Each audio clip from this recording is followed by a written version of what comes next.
All right, welcome back inside Stephen Schott Stadium. Let's get you tonight's starting lineups delivered by Scott's Seafood and Chowder House, serving only the best, most sustainable seafood. Fourth-ranked Stanford at 33-14 under the head coach David Esker. And the Cardinal today line them up like this. Brock Jones leads off in center field. Carter Graham is the first baseman batting second. Brett Barrera hits third at second base. Braden Montgomery is the DH in the cleanup spot. Batting fifth will be the catcher Cody Huff. Eddie Park hits sixth in left field. Drew Bowser is the third baseman batting seventh. In the eighth spot is the right fielder Tommy Troy. And rounding out the lineup, the nine-hole hitter Adam Crampton at shortstop.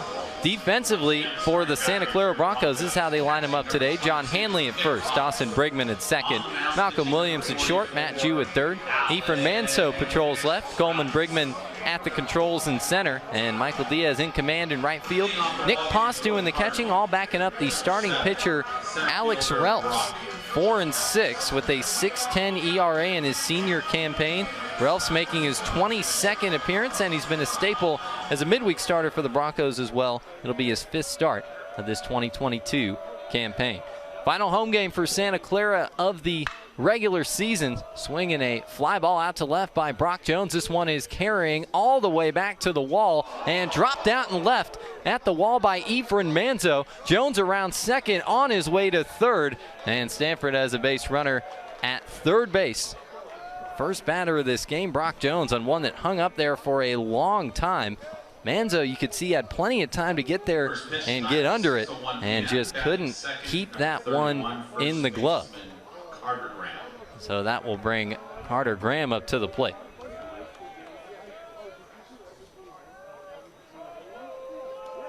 So Stanford already with the potential first run of this game 90 feet away as Ralphs kicks and deals to Carter Graham. And Graham takes a first pitch for a ball, and it's 1-0. That just hung up for a long time for Manzo out and left. We've seen him a lot in right field as well when he's been in the lineup. He's battling the sun over there in left field. And that pitch is down and away. So it's a three-base error for Brock Jones.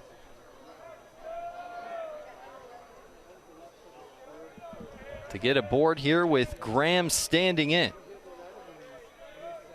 17 home runs on the season for Graham. And that is an inside pitch for a strike. Tried to check his swing that time. 2 balls and a strike here.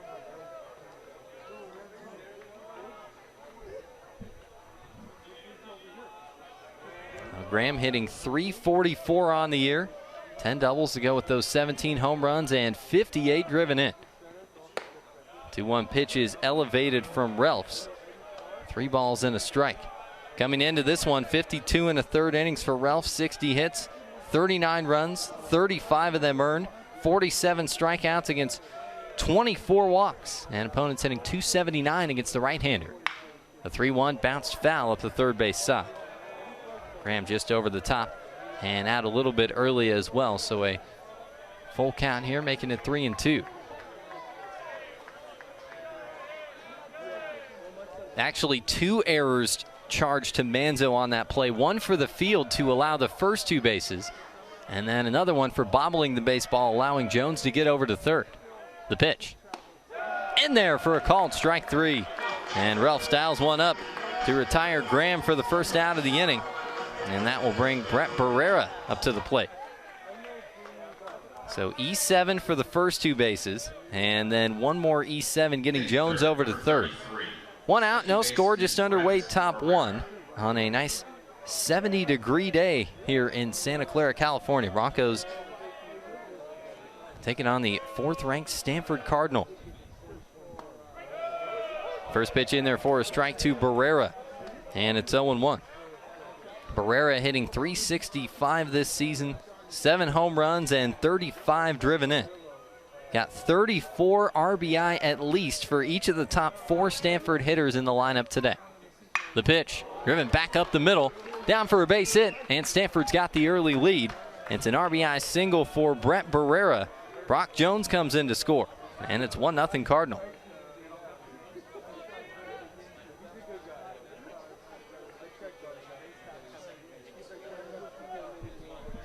So got him at 0-1 and just left that changeup up that time. And Barrera sitting back, waiting for it, timed it up perfectly to put it back up the middle. So 1-0 Stanford, one out, runner on first, top one. Braden Montgomery takes a hack and fouls one off to the left side. 0-1. Montgomery hitting .285 this season, 12 home runs and 38 driven in on the year. At 6'1", 207 out of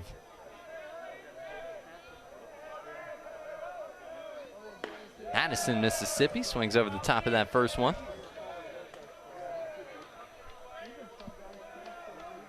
That is after the foul ball. No balls and 2 strikes. Here to the Stanford DH. Broncos in the white with the red pinstripes today. Cardinal in the grays with the red. That was a swing and a miss at 0-2. And Ralphs getting Montgomery over the top of that one. Strikes out swinging. 2 strikeouts here in the first inning for Ralphs. And that'll bring the catcher Cody Huff up to the plate. Hitting fifth, number 25, catcher Cody Huff. Huff batting .312 on the year, 7 home runs and 32 driven in. Again, the Cardinal 33-14 on the year, 4th ranked team in the country. As Ralphs will toss on over to first, keeping an eye on Brett Barrera. Has not attempted a stolen base this season, but you've got 3 in the starting lineup who have taken off at least 10 times. Jones at the top of the line with 18, as well as Park and Troy. There's a hard hit ball through the left side for a base hit. And a 2-out single for Cody Huff. Puts 2 Stanford base runners aboard for Eddie Park. So 2 hits in this top of the first inning for Stanford, and here's Park, who's batting .282 on the year. Hitting 6, number 22, left fielder Eddie Park. No home runs and 10 driven in. Game number 48 on the season for Stanford, and it's been a pretty regular lineup for a team having quite a bit of success this year. I'll tell you more about that in a second. Ralphs kicks and deals to Park, and swung on and fouled off. 0-1 here to Park. This is game number 48. 8 of the 9 Stanford starters are making their 44th start, or they've started more games than that on the year. Everybody except for Troy in the 8th spot. 0-1 foul back. No balls and 2 strikes. Here to Park. So Jones reaching on the error by Manzo and then getting over to third on a second error on the same play. Fly ball to deep left that had him back to the wall. Couldn't see the baseball in his gloves and couldn't come up with it cleanly. So Jones getting to third. Barrera singled him in. That's 0-2 pitch taken for a ball. 1 ball and 2 strikes. Here to the left fielder Park. Park at 6'1", 187 pounds in his sophomore season out of right here in San Jose in Valley Christian High School. Open stance in that left-handed batter's box as Ralphs sets for the 1-2. The pitch. Inside, 2 balls and 2 strikes. So 2 strikeouts here in this first inning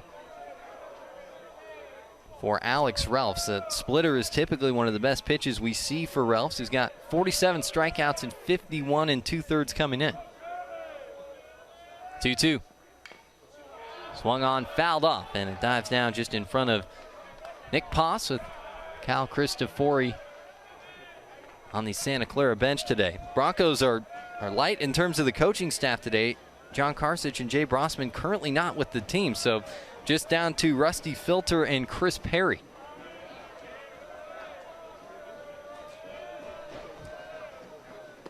Two is down and in. And Park works a full count here, 3 balls and 2 strikes.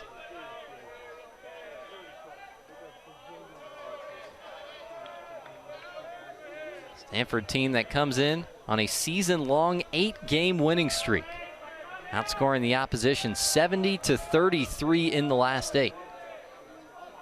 Full count pitch is downstairs, bounces away from Poss for ball 4. Runners keeping an eye on it, but Ralph's able to step up close to home plate and keep them in place.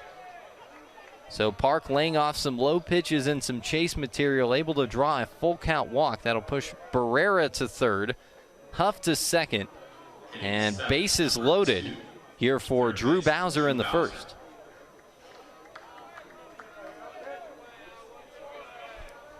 Bowser, the third baseman, standing in, hitting .277 on the year. 6 home runs, 23 driven in. Righty-righty matchup, 1-0 Stanford, 2 out, bases loaded, top 1. First pitch is foul back, and it's 0-1 here to the third baseman, Bowser. At 6'4", 220 pounds, sophomore from L.A. and Harvard Westlake, taking on the big Bronco right-hander Alex Relfs. He is 6'5", 240 pounds, local product in his senior season out of Mountain View, about 20 minutes up the way here from Santa Clara.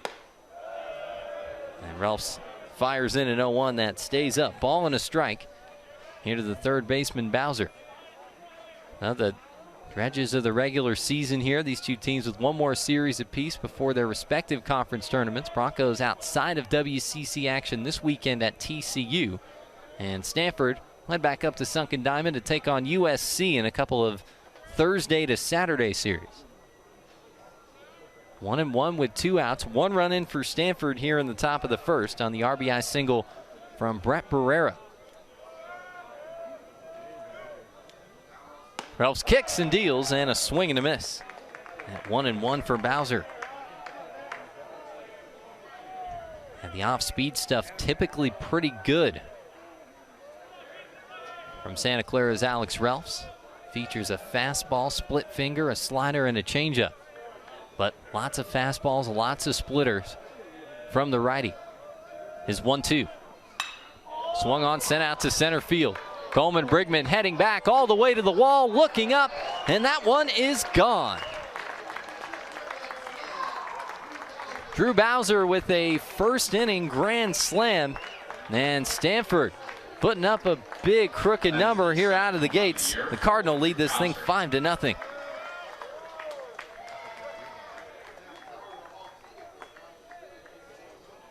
Hitting 8, number 12, right fielder Tommy Troy. So that'll bring Tommy Troy up to the plate. 2 outs, 5-0 Stanford. In the top half of the first inning, big bats have been a theme for this team as of late. Cardinal now on a 10-game home run streak as a team. Relfs kicks and deals. First pitch of this at-bat just dropping in. Some late movement to fire up a strike to Tommy Troy, and it's 0-1. Troy at 5'10", 195 pounds, sophomore out of Los Gatos, just south of us here in the South Bay. Rips one down the third base line for a base hit. That's going to chase Manzo all the way back to the wall. Troy is on his horse, and he'll settle into second with a 2-out double. So 4 straight batters have reached here for Stanford with 2 outs. And they'll send all 9 to the plate here in the first inning. That brings up Adam Crampton. So going after the 0-1 pitch. It was a long time ago that these first two teams, or the first time these two teams met up this season. Up at Sunken Diamond, but the Cardinals saw Relfs on that day, and well, digging back into some notes from February 22nd and finding some early success. He dials in the strike to Crampton, and it's 0-1. Crampton hitting .282 with the homer and 29 driven in. For Drew Bowser, 7 home runs now on the season, 27 runs batted in. And Barrera running his RBI total to 36. 0-1, softly back to second base, and snagged by Dawson Brigman for the final out of the inning. 5 runs on 4 hits for Stanford, including a grand slam from the third baseman Drew Bowser in the top half of the first. And the Cardinal, the sizable edge as they get set to take the field defensively for the first time today. Let's go ahead and get you the rest of the starting lineups, again delivered today by Scott's Seafood and Chowder House, serving only the best, most sustainable seafood. For the Broncos and head coach Rusty Filter, Dawson Brigman is at second base. Coleman Brigman is in center field. Eamon Lance will bat third at the DH spot. Matt Jew is in the cleanup spot, hitting fourth. Michael Diaz bats fifth. He plays right. John Hanley is the 6-hole hitter, the Bronco first baseman. Efren Manzo bats 7th. He's playing left field today. Malcolm Williams, number 8, batting 8th. He's the shortstop. And Nick Poss, the catcher, rounds out the order at the number 9 spot. Defensively for the Stanford Cardinal, Carter Graham is at first, Brett Barrera at second, Adam Crampton at short, and Drew Bowser at third. Left to right in the outfield, Eddie Park, Brock Jones, and Tommy Troy. Cody Huff does the catching, all backing up the starting pitcher, Tommy O'Rourke. There's some of the numbers for O'Rourke, the right-hander, 1-5 on the year with a .463 ERA, 24 appearances now, all of them out of the bullpen. He's thrown 23 in a third inning, struck out 29 with a .256 opposing batting average, 23 hits, 16 runs, 12 of them earned, and 11 walks. The umpiring crew today, Barney Navarro is behind home plate, Dan Payne is at first base, and Sean Allen is at third for this matchup of the West Coast Conference and the Pac-12. Again, thank you for joining us here on a Tuesday night, 2022 home finale for the Santa Clara Broncos. My name is David Gentili, along with Scott Miles running camera and Steve Nicolopoulos, our director and executive producer from Stephen Schott Stadium, on a picture-perfect day here as Santa Clara Athletics celebrates the one-year anniversary of the 2020 Women's Soccer National Championship that went over Florida State and Cary, North Carolina on a whirlwind ride for Jerry Smith's bunch, and the Broncos getting back to the Final Four at the College Cup last season right across the street here at Stevens Stadium as well. So, special day for Santa Clara Athletics. Bronco baseball trying to make it one for themselves as well. Looking at a 5-run mountain to climb here as we get set for this bottom of the first inning. Dawson Brigman, his younger brother Coleman Brigman, and Eamon Lance ready to start us off against Stanford and the right-hander Tommy O'Rourke. O'Rourke at 6'3", 202 pounds, a sophomore out of Morristown, New Jersey, and Seton Hall Prep. He'll start off Dawson Brigman with the strike, and it's in there, 0-1. Brigman for the Broncos, 6 foot tall, 180 pounds in his senior season out of right here in San Jose and Valley Christian High School. Does have that extra year of eligibility with the pandemic in 2020. Brigman swings, sends one out to left, and slipping in left field is Eddie Park. That one will drop in for a base hit as Brigman will hold up at first with a leadoff single for the Broncos.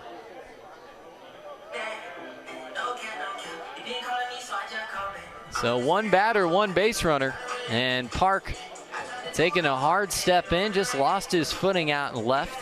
So he scored that one a base hit for Dawson, and that'll bring Coleman Brigman up to the plate. Coleman, 6 feet tall, 190 pounds, junior season. Just like his brother out of San Jose and Valley Christian High School.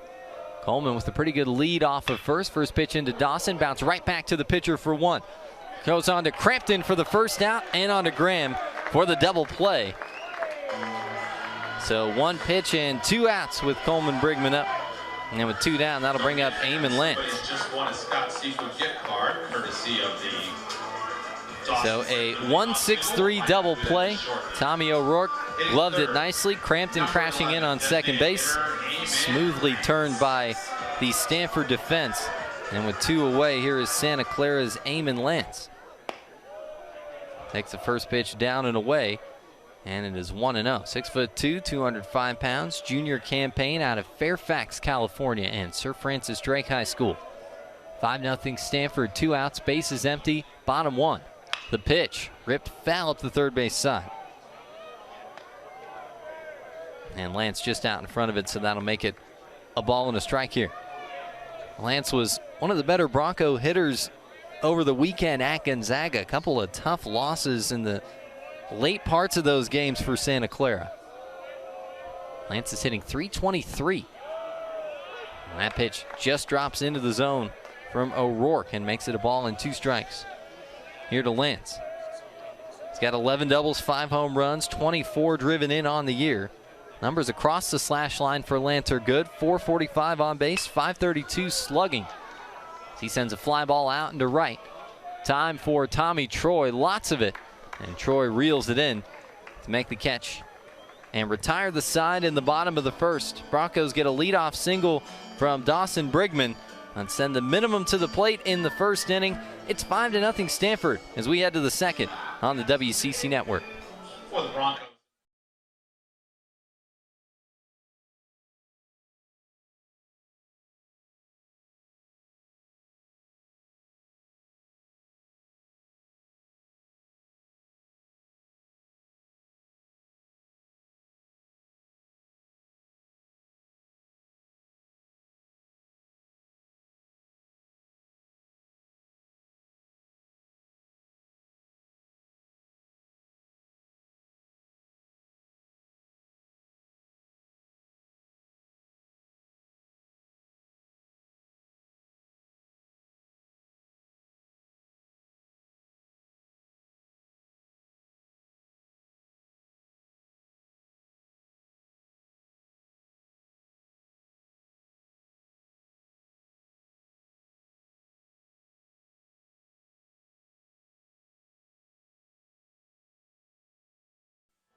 Top of the second inning. Here's what the WCC standings look like coming into today. Gonzaga in first place.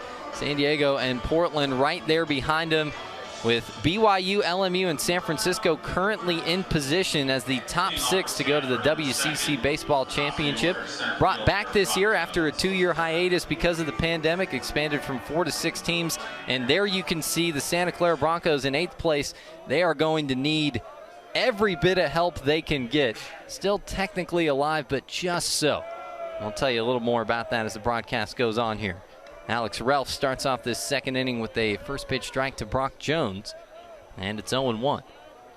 Ralph's the right-hander dealing to Jones, the left-handed batter. Got to third on that 2-error start to the game. Bounces one over to the right side. Smothering it at second is Brigman. Can't bring it in and throw over to first, so Jones will get aboard on an infield single. 5th hit already in this game for Stanford. And the Cardinal have the leadoff man aboard, and that'll bring up Carter Graham. First baseman Dawson Brigman plus range out there at second base for the Broncos. Trailing that one, tracking over to his left. It was all he could do just to knock the baseball down, and ended up behind him. So wasn't able to bring him in and throw on over to first to try and get Jones.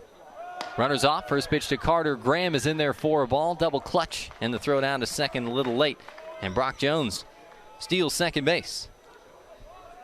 14 of 19 now on stolen base attempts this season. So Stanford with the 5-0 lead. Little pedal to the metal here in the second inning. 1-0 now to Graham, who struck out his first time up. So runner in scoring position before the first out in each of the first 2 innings. As Ralph takes the second, steps off, and that's a baby bluff out to second base.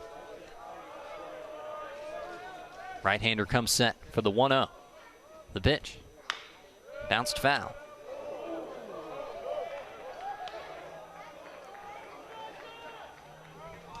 And over in the direction of the Stanford dugout, you can hear some of the reaction of the crowd. That's where, with your head coach, David Esker, having to stay on his feet. Right in the little dugout openings, maybe 3 or 4 feet across. Heads up, coach. Swinging a pop up to the right side. Brigman heading back, Diaz heading in, and that one drops in between him, and Diaz will throw it on to second. Taken there by Malcolm Williams, an in-between ball, and it drops. And Stanford will have first and third here. Didn't look from here like anybody touched that baseball, so that's just going to be a straight-up base hit. I told you about the range of Brigman. He typically shows that on some of those pop-ups out into the outfield, and he can run back and get those. I just don't think there was clear communication that time. So the Broncos have given away a couple playable baseballs in the air already in the first couple innings of this one. It's a swing and a high fly ball to left. Back over for Manzo. He'll make the catch. Deep enough to score the run. Throw is cut off. And Stanford tacks on here on a sac fly by Brett Barrera. Give him 2 ribbies on the day. And it is 6-0 Cardinal here in the second.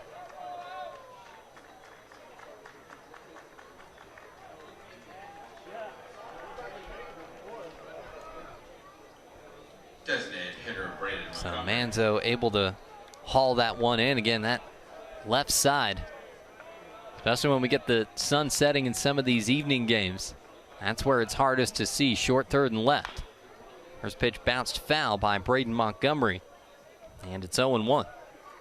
So Barrera with the RBI, driving in Brock Jones. 5 runs in the first inning. Barrera had an RBI single. Drew Bowser with a grand slam 4 batters later. And the 0-1 misses up top to Montgomery, who struck out his first time up, makes it 1-1. So 1-1 with 1 away, 6-0 Stanford. Runner on first, top 2 here at Stephen Schott Stadium, home of the Broncos, going back to 2005. 1-1 stays up top from Relfs. Make it 2 balls and a strike here to Montgomery.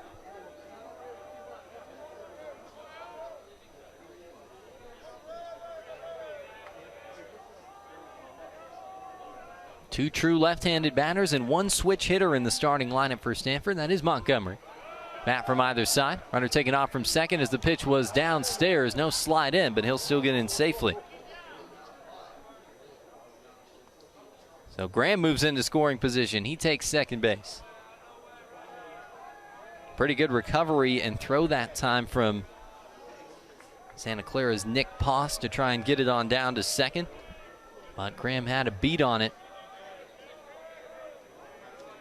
Good read and safely into second base then. Score that a wild pitch. 3-1 swung on and missed by Montgomery.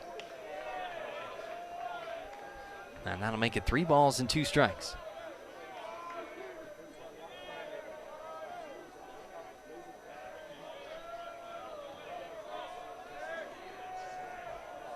Three-two. Swung on and popped straight back. Should land on top of the press box here. And it does. Of course, I really don't have any way to know if you could hear that thump. But just right on top of us, and one of the best vantage points to call a game from and anywhere in college baseball. Really elevated, maybe about 40 feet behind the backstop. Visibility here is great. You get a look at some of that from our camera view. As that one swung on and missed, drop third strike, and Poss looks off the runner to second. Throws on to first, and Relfs, as he did in the first inning, able to strike out Braden Montgomery for the second out of the frame. And that'll bring Cody Huff back up to the plate. So 2 down, runner at second, 6-0 Cardinal, top 2. First time these 2 teams met up, it was 5-0 at Sunken Diamond back on February 22nd. That was the 4th game of the year for both of these teams. Seems like it was only a couple weeks ago. Huff takes the first pitch downstairs, and it's 1 ball and no strikes. Stanford plated 5 on 9 hits, all 5 runs in innings number 4 and 5 of that one. Broncos held to 3 hits on the day. Ty Huber in the bullpen combining for a good shutout effort with 11 strikeouts. There's a swing and a miss at 1-0. And makes a ball and a strike. Here to Cody Huff. Ralph's making his 57th appearance for the Broncos. Went a couple seasons without a start prior to this year. One swung on and fouled off before it rolled into play. So dead ball there, now a ball and 2 strikes. Cody Huff he'll look to walk it off. So 57th career appearance for Relfs, who's got 130 and a third innings under his belt. Good experience for the Santa Clara Broncos and Rusty Filter. Rusty Filter calling Relfs one of those steady, just low heart rate guys on the mound. 1-2 fouled off. And Huff a little early. Still a ball and 2 strikes. All the Mr. Consistency said you get your leadership by example from guys like Ralphs. This is the role they saw for him at the start of the year. Want to be able to get some work in on Tuesdays. Pitch out of the pen on weekends for Santa Clara. He's got Huff 1 and 2. One just stays up. 2 balls and 2 strikes here to Huff. 5 runs in the first for Stanford. 2 singles to start this inning. One that was a bouncer smothered by Dawson Brigman over at second base. Another one that fell in between Brigman and Diaz in right. Down and away with the 2-2. And Huff, as Montgomery did before him, working a full count. Here, 3 balls and 2 strikes with 2 away in the top of the second.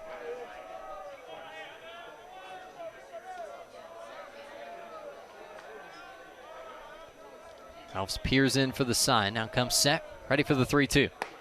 And off the plate. So Huff draws a walk on a full count. First and second here with 2 away for Eddie Park, who walked his first time up. So I told you about the WCC Baseball Championship. 6 of the 10 teams in the conference will go. Broncos 11 and 16 in the WCC. That's 8th out of 10. Teams that they're keeping an eye on are San Francisco at 11 and 13, Pepperdine at 10 and 14. Now Santa Clara has head-to-head tiebreakers over those teams, but they're going to need a lot of help this weekend. As that one swung on and missed, bounces away, but Poss able to block it in front of him and go chase it down. It's 0-1 here to Eddie Park. Broncos need at least Pacific to sweep San Francisco and Portland to take 2 games against Pepperdine. Pacific is in last place in the conference, and the Tigers have lost 7 in a row. So those are some long odds for Santa Clara. That one bounces in low. Park holds up, and it's a ball and a strike. Now, Rusty Filter at the beginning of the season talked about establishing an identity, said we want to establish Bronco ball and how we want to play, and the Broncos, I think they've been an improved side from the last couple of years, a little more polished offensively for sure. That 1-1's in for a strike to make it 1-2. Cut down on the swing and miss rate by quite a big margin. So, different offensive approach, different identity than we've seen in the past, and part of that's what Jay Brossman has come in, the first-year assistant coach who isn't with the team today. Bouncer over to the right side is foul. And Park now getting into battle mode with 2 strikes. Just able to stay alive at 1-2. So the Broncos will for sure be doing a little scoreboard watching, but again, need a lot of help to get into that conference championship. 1-2 pitches inside. 2 balls and 2 strikes here to Eddie Park. And it's a Santa Clara team that's been playing postseason caliber competition really in the last couple of weekends. San Diego 3 weekends ago, they're on the bubble. Portland would need to win the conference championship presumably to go, but the Pilots are having a great year. Gonzaga, top 20 team in the country, in a position possibly to host a regional. So that was the last 3 WCC weekends. So you knew early on in the year, based on how some of these teams were stacked up, that the toughest part of the schedule was going to be at the end, and the Broncos played in some close games, but ultimately 1-8 against those 3 teams. 2-2 elevated. And Park is the 3rd straight batter here to work a full count. Did so his first time up and walked. So 3-2 with 2 away. First and second for Stanford, who's in control here with the 6-0 lead in the second. Graham is at second. Huff is at first. They'll be off on the pitch. Bouncer over to the left side on one hopper off the heel of the glove for Matt Jew and dies down in the infield for an error.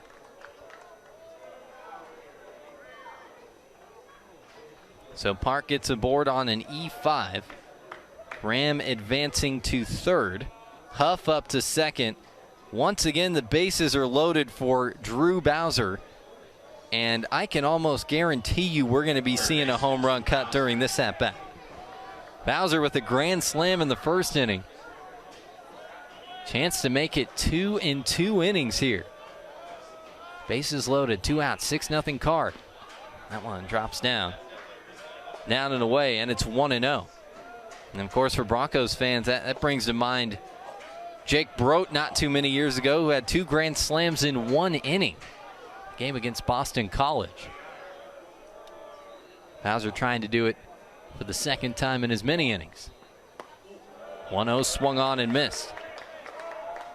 There's that split finger fastball as well for Alex Relfs. Features that pitch and throws it a lot. I think, one of the pitchers that comes to mind in recent memory, especially in the West, Brandon Webb, for so many years with the Arizona Diamondbacks. Great command of that pitch. There was another one to break down and away, but Poss able to stay on top of it. 2 balls and a strike. There's a lot of early cuts for Stanford the first time through the order. And they've worked 5 3-ball counts.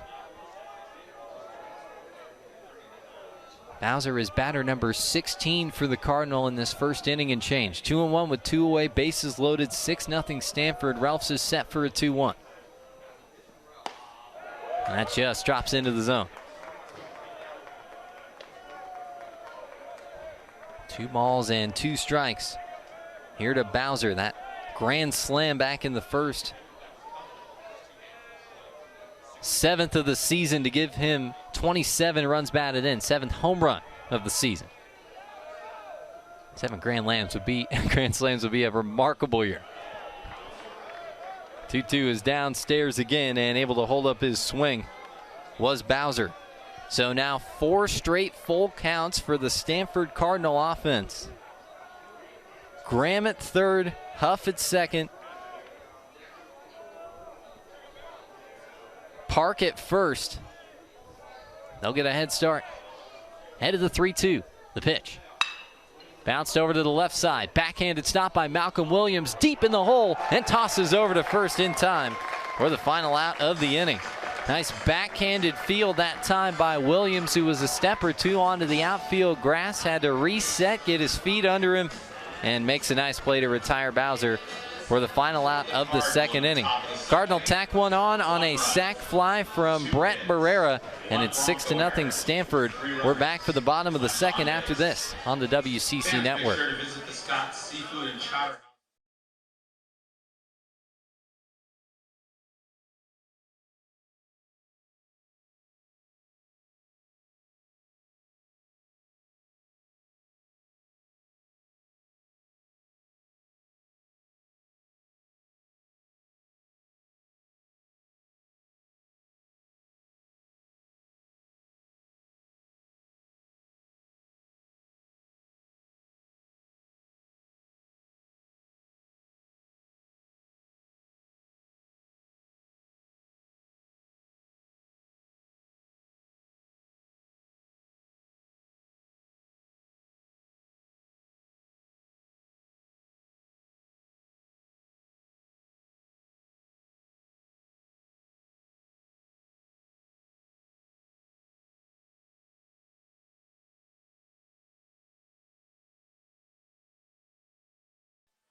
Chance for the fans and some of the youngsters to take in the action at Schott Stadium for one final time here in this 2022 campaign. And if you see an outstanding play from the Broncos tonight, tweet about it. Use the hashtag TopPlayTuesday to nominate it for the West Coast Conference's Top Plays of the Week. Tonight and all season long, hashtag TopPlayTuesday. Jude, Diaz, and Hanley do it for the Broncos 4, 5, and 6 here in this bottom half of the second inning. Broncos trailing Stanford 6-0. 5 in the first, 1 in the second for the Cardinal. And here is Matt Jude. Broncos, we told you they played a lot of tight ball games lately. 8 of the last 16 for this Santa Clara team decided by 1 run. As from behind the plate, Cody Huff readjusting the equipment and the earpiece. Nice new wrinkle in the game, allowing communication in from the dugout directly into an earpiece, and then the catcher can signal in the signs to the pitcher. Helps cut down on sign stealing a little bit, and an extra set of signs that you have to learn to decode everything and relay the info. Matt Jew takes a strike on the inner half. 0-1 here. It's Tommy O'Rourke. Comes set. Quick kick in the deal. Jew slaps it foul. Look out in the Bronco dugout. That one gets on through, tags the bench. Thankfully didn't tag any of the Broncos. No balls and 2 strikes here. Jew at 5'11", 200 pounds, out of San Ramon up in the East Bay and Doherty Valley High School. 0-2 is whipped in for a ball, just a little high and in. 1 ball and 2 strikes.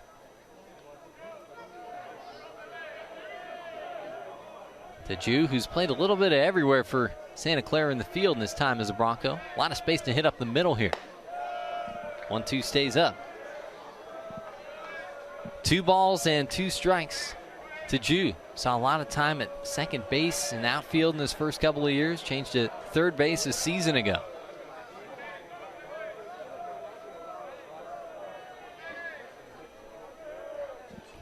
Two. Just missing for ball 3. So Jew able to work a full count here, hitting .263 on the season, 2 home runs and 24 driven in. Game number 50 for the Broncos here in 2022. 3-2 pitch. Swung on, popped up right side. Might stay in, might not, as Graham comes over and backpedals and makes the catch. So it did hang up, and Jew pops out foul to Carter Graham for the first out of the inning. 1 away, and that'll bring up the right fielder, Michael Diaz. Diaz, a sophomore at 6'2", 210 pounds. One of the left-handed batters for the Broncos out of Phoenix, Arizona, and Brophy College Prep. 6-0 Stanford, 1 out. Nobody on here. Bottom 2 with Santa Clara at bat. And the big left-handed hitter takes the first pitch just on the outside corner. Painting the corner that time was Tommy O'Rourke. And it's 0-1.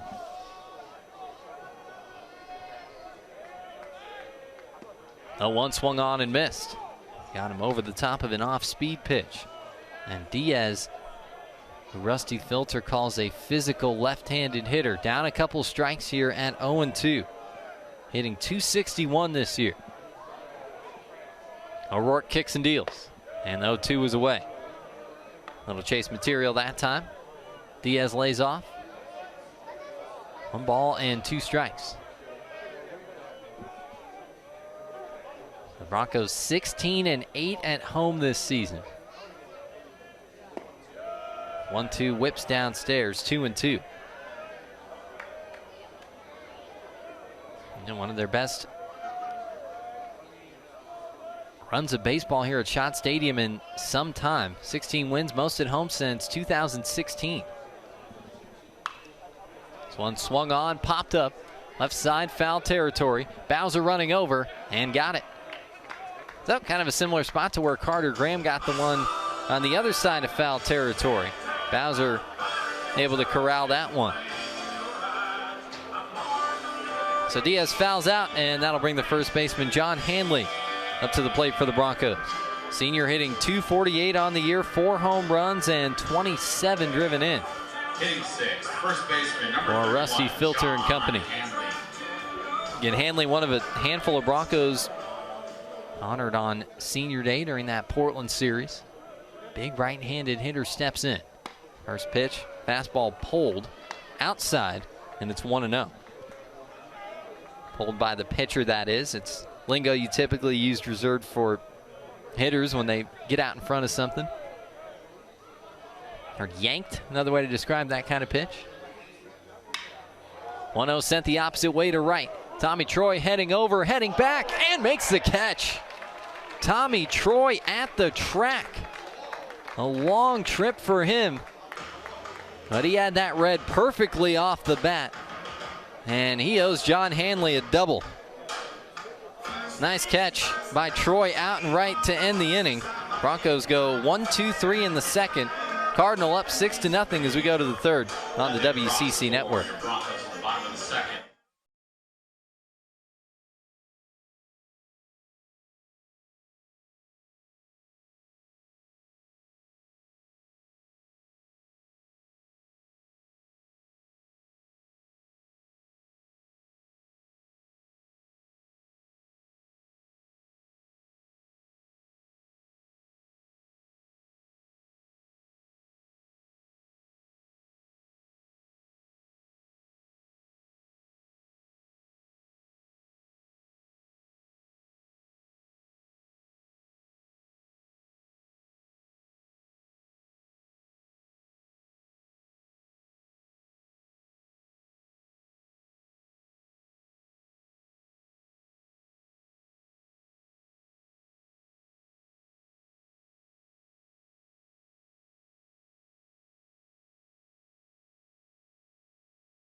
Top of the third inning here at Stephen Schott Stadium, and Blake Hammond, the right-hander, getting set to take over for the Broncos. Well, Stanford versus Santa Clara is an exclusive presentation of the WCC Network on Stadium. For more live West Coast Conference broadcast features and information, go to watchstadium.com and WCCsports.com.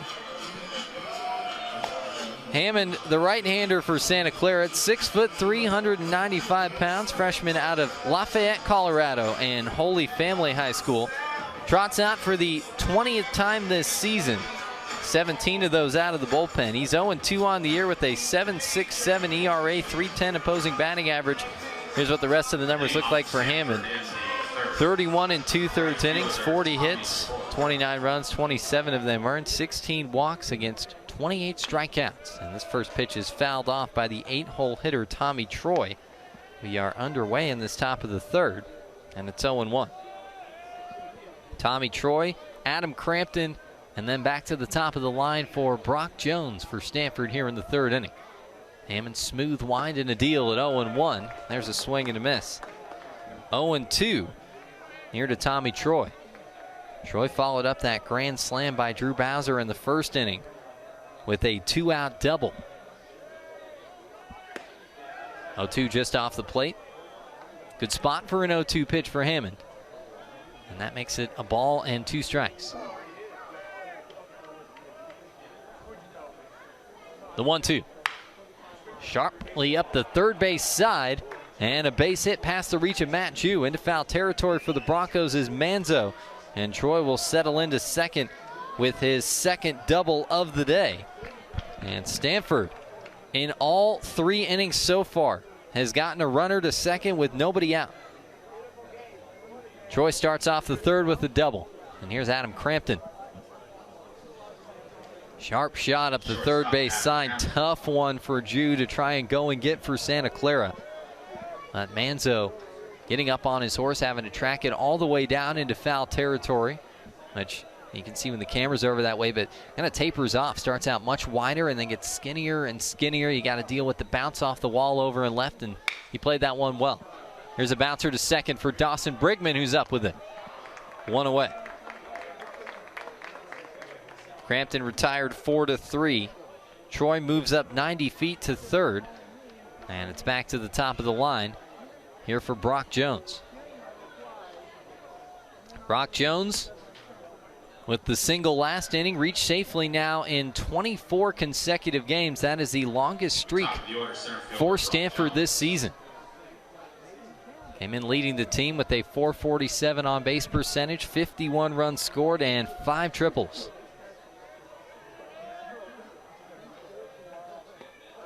And the first pitch is off speed and in there for a strike. Hammond starts out Jones with the changeup, and it's 0-1. Reached on an error and scored in the first. Singled and scored in the second.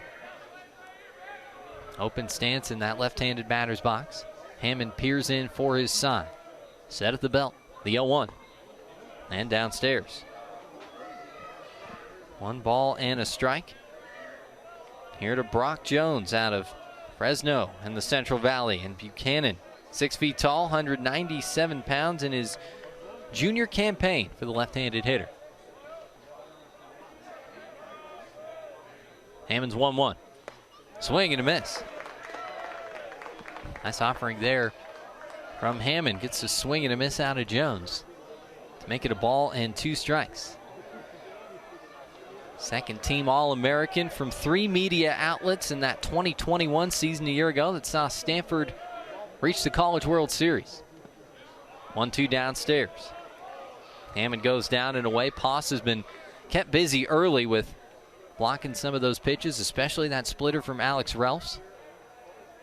Has done a pretty good job for the most part keeping the baseball in front of him, and Stanford has had base runners by the droves early on in this one. 2-2. Drops in for a called strike 3.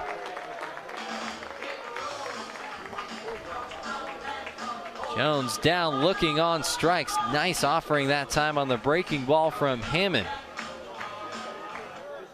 He strikes out looking, and that'll bring Carter Graham up to the plate. Graham 1 for 2 with a single on the day for Stanford.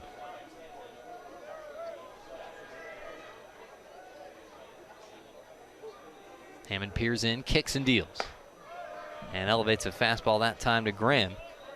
And it's 1-0.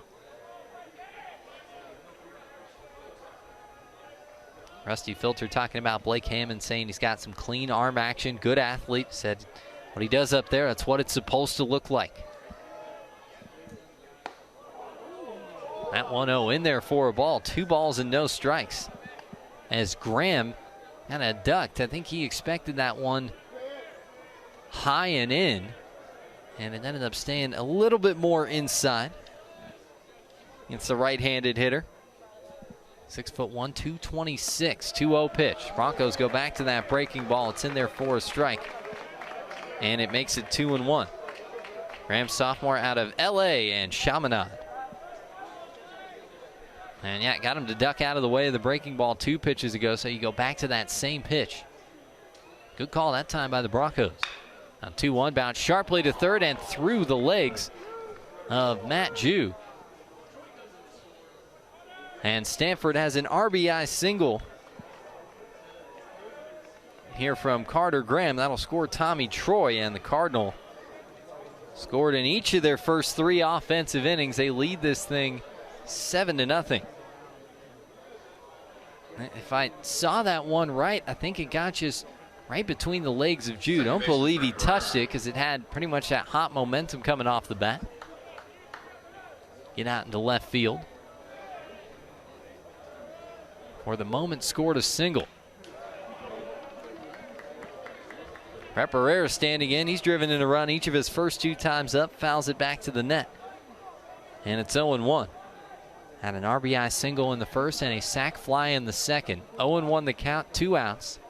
Stanford on top big here early, the number 4 team in the country, riding all the momentum of that 8-game winning streak. 2 down and a runner on first. 0-1 pitch, in for a strike. Spots one up at the knees to Barrera. And it's 0-2. Talked about Hammond being a good athlete. Played some shortstop in high school as well for Holy Family out in Colorado, and one guy that Rusty Filter expects to be a big part of this team down the road. 0-2 off the plate. 1 ball and 2 strikes. Here to Barrera. He's shown some good location on these 2-strike pitches, Hammond. Wanted to be tempting, but not too hittable. Stanford's had the better eye for it so far. One is up and in. And Barrera, like Graham before him, trying to lean out of the way on that inside breaking ball.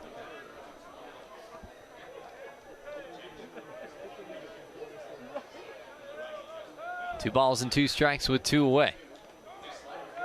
That one down and away. Poss up with it from behind home plate. Well, the wild pitch will get Graham on to second base.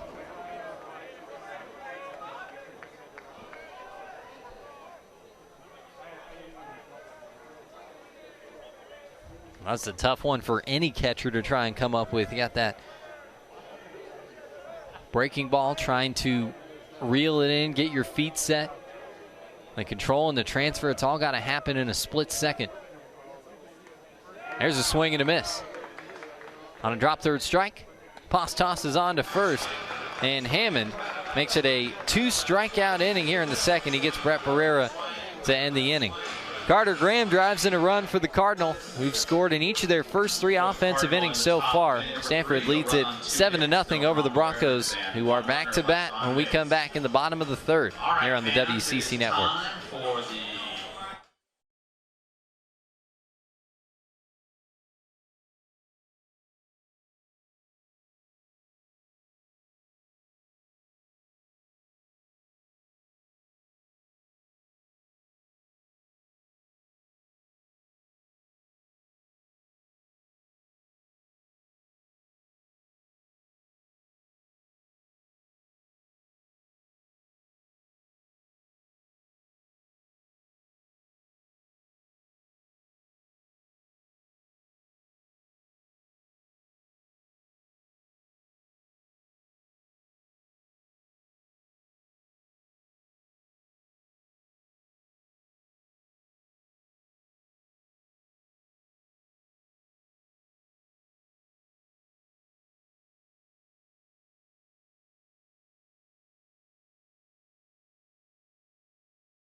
Well, if you're looking for a quote on a new auto, home, or life insurance policy, Mike Walsh State Farm is your go-to local insurance agent.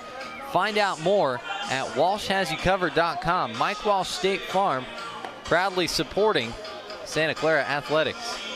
Max Meyer takes over for Stanford, the right-handed pitcher, standing in at 6'2", 219 pounds in his junior campaign out of Belmont, Mass. and Lawrence Academy. Belmont, Mass. It's the same hometown as Santa Clara's usual starting catcher, Cal Cristofori. So Myers getting ready to stand in here. 1-0 on the year with a 6.75 ERA. This will be his 5th appearance of the season. Limited action for him. 4 innings of work. 6 hits, 3 runs, all of them earned. A walk against 7 strikeouts and a .353 opposing batting average. So a leadoff single for Santa Clara against Tommy O'Rourke back in the first inning, but the Broncos end up sending the minimum to the plate in each of the first 2 innings. So they'll have 7, 8, 9 here. Efren Manzo, Malcolm Williams, and Nick Poss. So righty on righty matchup here to start it out. Meyer comes set, little bent over at the waist, kicks in, deals. First one bounced into play right side for Carter Graham, who tags the bag, 1 away. Jammed Manzo inside and ended up being a pretty routine play over at first. That'll bring Malcolm Williams up to the plate. Williams, the true freshman for Santa Clara, at 6'2", 275 pounds, out of Lake Oswego, Oregon, and Lake Oswego High School. Freshman hitting .235 on the year, 5 driven in. He's gotten some more run as the season has come along. 50 games for the Broncos. This is appearance number 19, start number 14 for shortstop that the Broncos are high on as future starter for this team. First pitch down and away to Williams. And it's a ball and no strikes.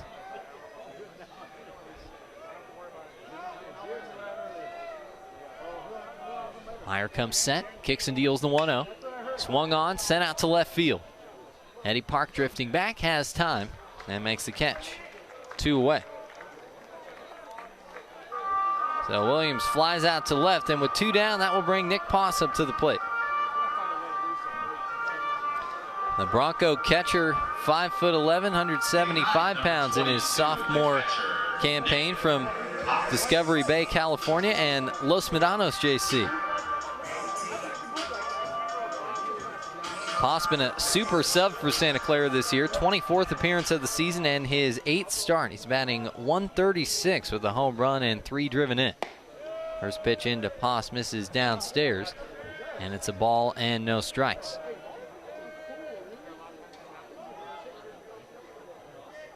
.268 in 18 games out of the 22-game season for Haas last year at Los Medanos. Good season for the Mustangs. There's the 1-0. Swing and a miss. Well, change up that time. Nice pitch. And Haas even up here at 1-1. Mustangs went 18-3-1. And what was a shortened season at the community college level. State championships just around the corner up in Folsom. Swung on, pop foul right side, and that will get out of play. A ball and 2 strikes with 2 away here to Haas. Nice clean line in a couple innings for the starter, Tommy O'Rourke. Again, gave up the leadoff single to Dawson Brigman in the first. Promptly got a double play off the bat of Coleman Brigman. So 2 shutout innings with a hit, 20 pitches, 13 of them in for strikes. And not surprising to see short starts for both sides here on a Tuesday, especially late in the year. 1-2 swung on and missed. Haas fans out a slider and out of the bullpen and into the game for a 1-2-3 inning for Max Meyer. Through 3 here at Schott Stadium. Stanford 7, Santa Clara nothing. We go to the 4th on the WCC Network.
If you want some information on tickets for Santa Clara athletic events, go to santaclarabroncos.com/tickets. Call the ticket office at 408-554-4660 or email broncotickets@scu.edu.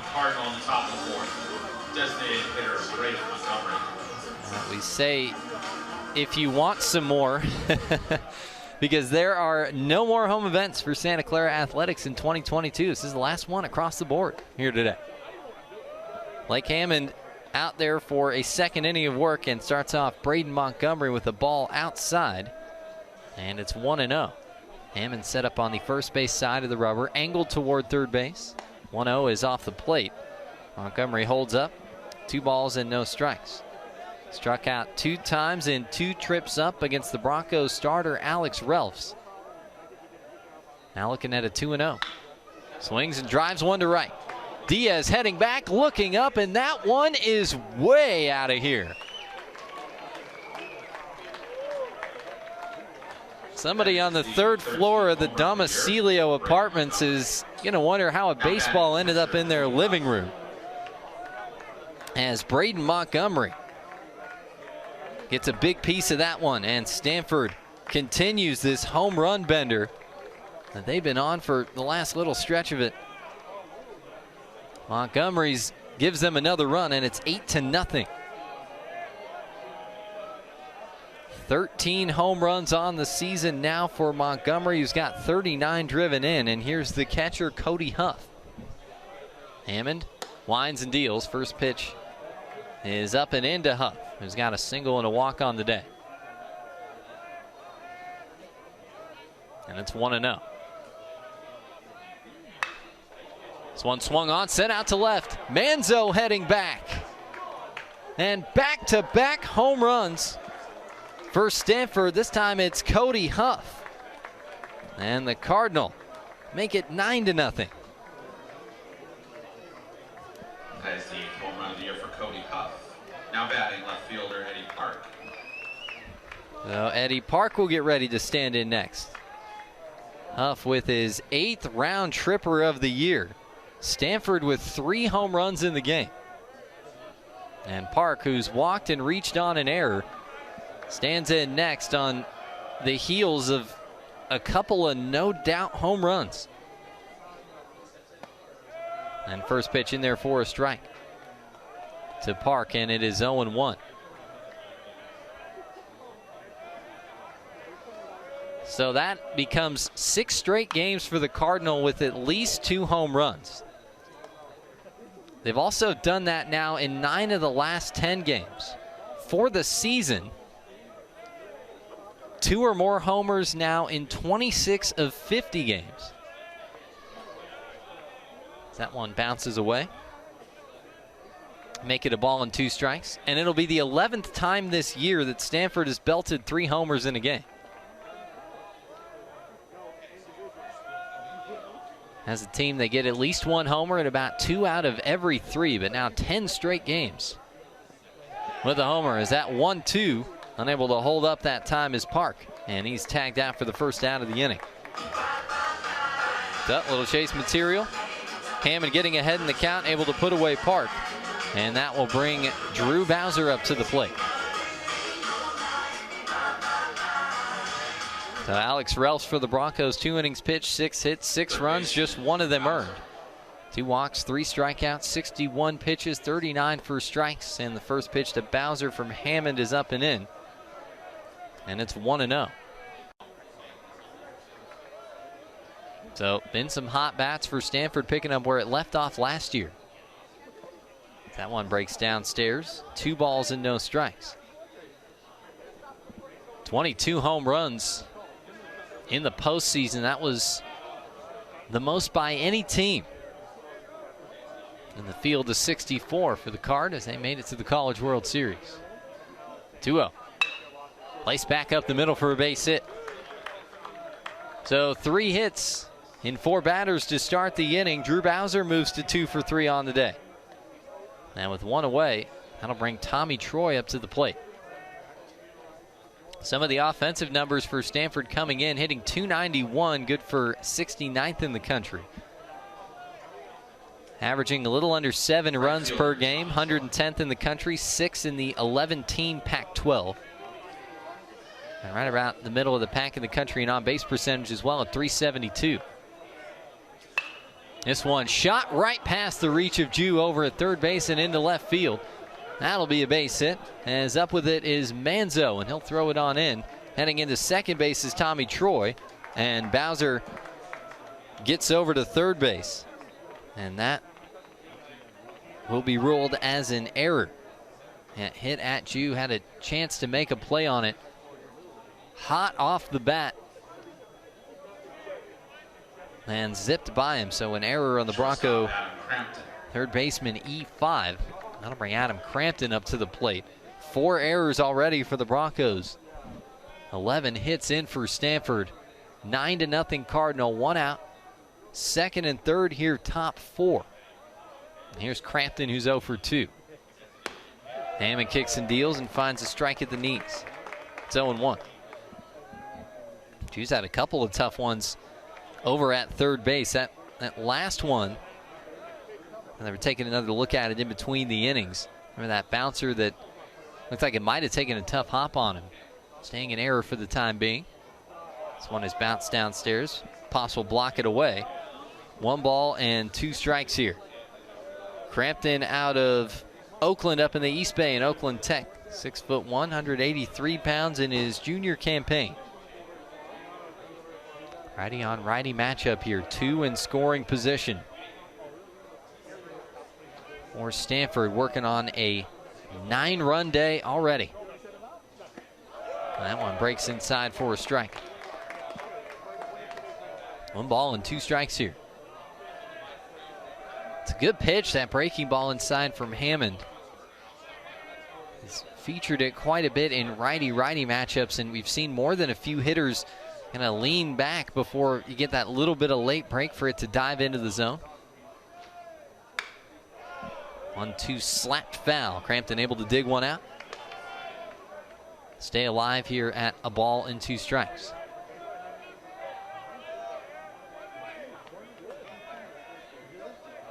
Stanford, the Pac-12 favorites in the preseason poll here in 2022. Last regular season title was 2018. It was Arizona who took the crown last year. Wildcats also made it to Omaha. This one bounced off by Crampton, 1-2.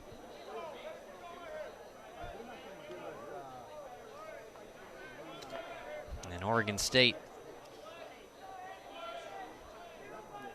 always a formidable side. Ranked as high as #1 in the country. Most media outlets have them #2. They're leading the way in the Pac-12 at 19-8. Stanford a game behind with 3 to go. Bounce over to the left side. Jews got this one. Throw to first is in time for the second out of the inning. And that'll get a run home for the Cardinal off the bat of Adam Crampton. Stanford has reached double digits. It's 10-0 Cardinal.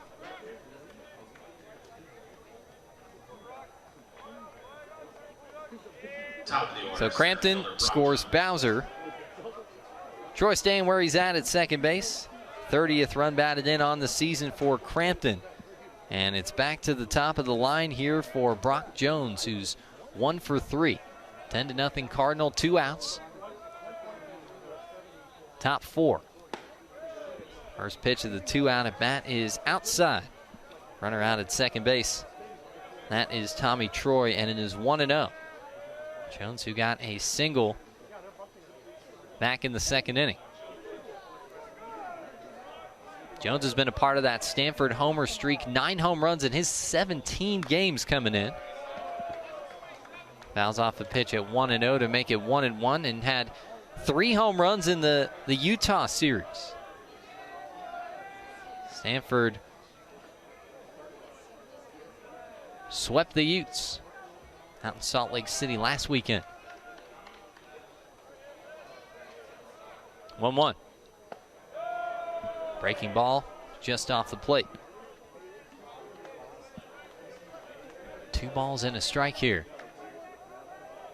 between Hammond and Jones.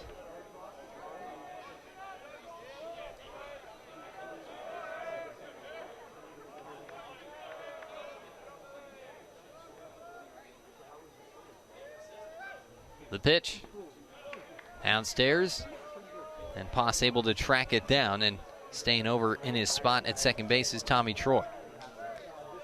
So 3-1 here to Brock Jones on the watch list for USA Baseball's Golden Spikes Award, given to the top amateur player in the country, and the Bobby Bragan Collegiate Slugger Award, one of the newest national awards, given to the most outstanding offensive player in Division I. 3-1 swung on and drilled, but foul. Out onto the Alameda. Bounces into the street and pops off the hood of a Chevy. We are flanked by streets on both sides here. The Alameda, the 82, well-traveled one. Well, and nice to see nothing bad happen there. It's hard to clear the protective netting. It goes about 80 feet off the ground. 3-2 swung on, driven to center. Brigman back to the wall, looking up, and that one is gone. Clips the top of the batter's eye. Brock Jones with a 2-run home run. 3 homers in the inning. And it's 12-0 Stanford.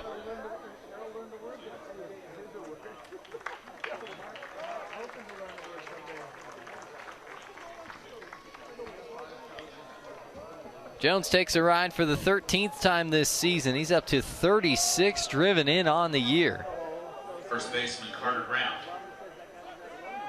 7 of the 9 Cardinal starters have driven in a run today. Carter Graham takes a pitch up and in. And it's 1-0.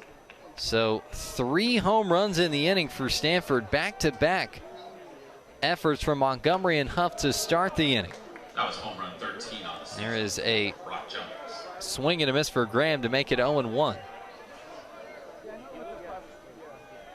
So already the 4th trip through the order here for Stanford in inning number 4. They put up 5 runs twice so far today. Graham takes a strike at the knees, and that makes it 1-2. So singles for Graham in the second and the third innings. RBI single in the third. 5 runs in the first, 5 here in the fourth. This one swung on, pop foul, and gets out of play. And bounces into the stands here at Stephen Schott Stadium. 1 ball and 2 strikes. Here to Carter Graham, Pac-12 leader in home runs.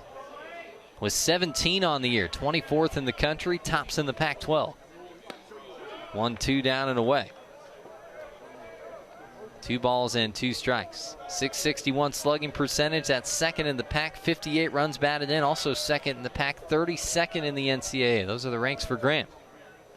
2-2 swung on and missed. Poss up with it and applies the tag for the final out of the inning. It's another big offensive frame for the Stanford Cardinal. The roadside with 3 home runs. Montgomery and Huff with solo shots. Jones with the 2-run home run. 12-0 Stanford as we go bottom 4 on the WCC network. No runners left on base.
Santa Clara fans, now is your chance to show your school pride. University Credit Union is offering an SCU Rewards credit card with the ability to earn unlimited rewards points.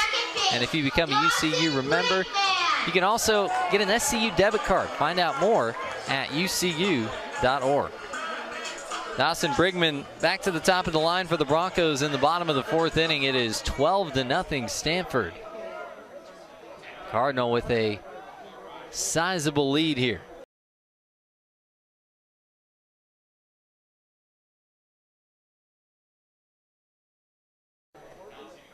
Max Meyer starts off Brigman.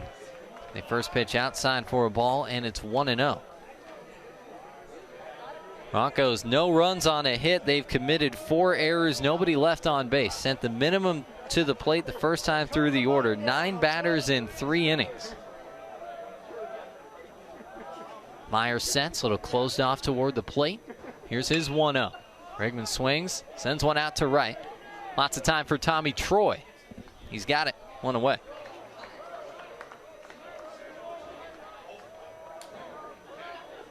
So Dawson Brigman retired, and that'll bring Coleman Brigman up to the plate for Santa Clara. So half of the 4 Brigman brothers all played high levels of collegiate baseball here for Santa Clara.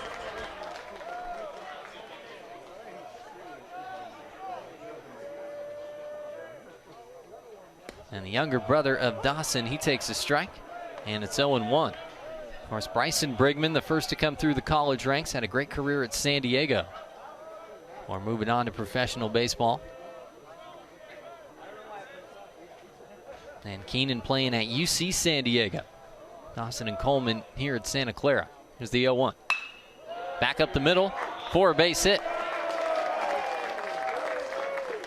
So Dawson with the base hit, Coleman here with the base hit. 2 hits on the day for Santa Clara, and that will bring Eamon Lance up to the plate. So Lance, who's missed a chunk of time this season for the Broncos, had a hamstring injury. They're rounding second base several series ago against LMU here at Schott Stadium. and 6 hits against Gonzaga, so one of the better Bronco offensive efforts for a team that's been a tough one to crack this year in the Bulldogs. And takes first pitch on the inside corner for a strike, and it's 0-1. Working with Coleman Brigman over at first base, who runs well, 11 of 14 on stolen base attempts this season. We told you that the Broncos are short-staffed with their coaches today. Rusty Filter over coaching third base for the Broncos in this one. It's a sight that you don't often see, but having to mix it up. Chris Berry's over at first. Normally you'd see Karsich, the top Bronco assistant, over at third base. And again, both Karsich and Jay Brosman away from the team here today.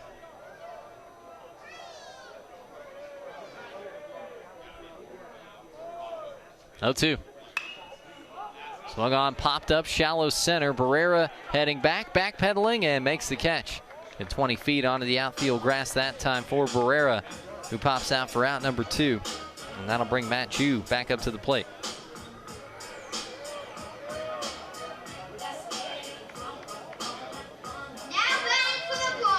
Talking about injuries, Matt Jew was hit in the face by a pitch earlier this season against Arizona State.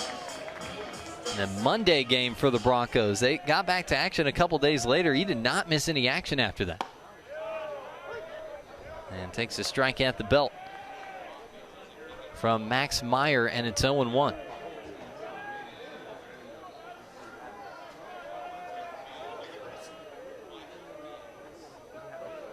A 1 pitch. And there for a strike. And it's 0-2 to Jew. And Meyer's done a good job being efficient with his pitches so far in the outing. Jew's the 7th batter he's faced. He hasn't gotten above a 1-ball count so far.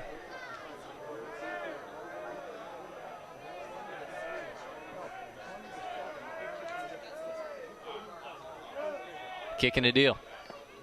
Down and off the plate, runner taken off for second. Throw down to second base is in time. So Brigman taking off on that ball, low and away.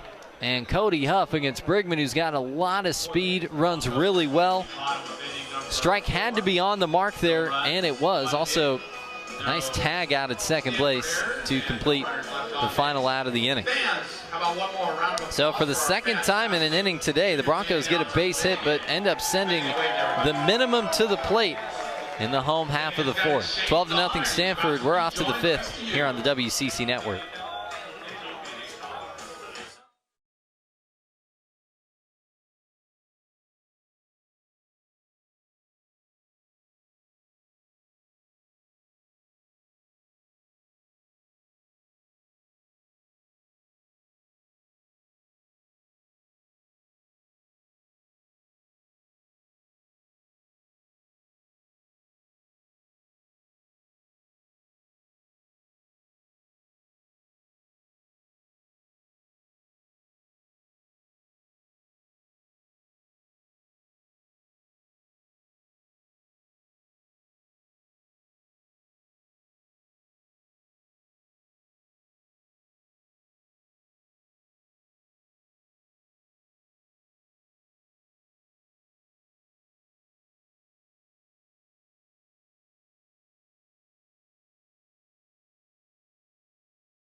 WCC Network is the West Coast Conference's home for exclusive live broadcasts, on-demand content, and championship coverage. Catch all the action on your smartphone, tablet, computer, or connected TV.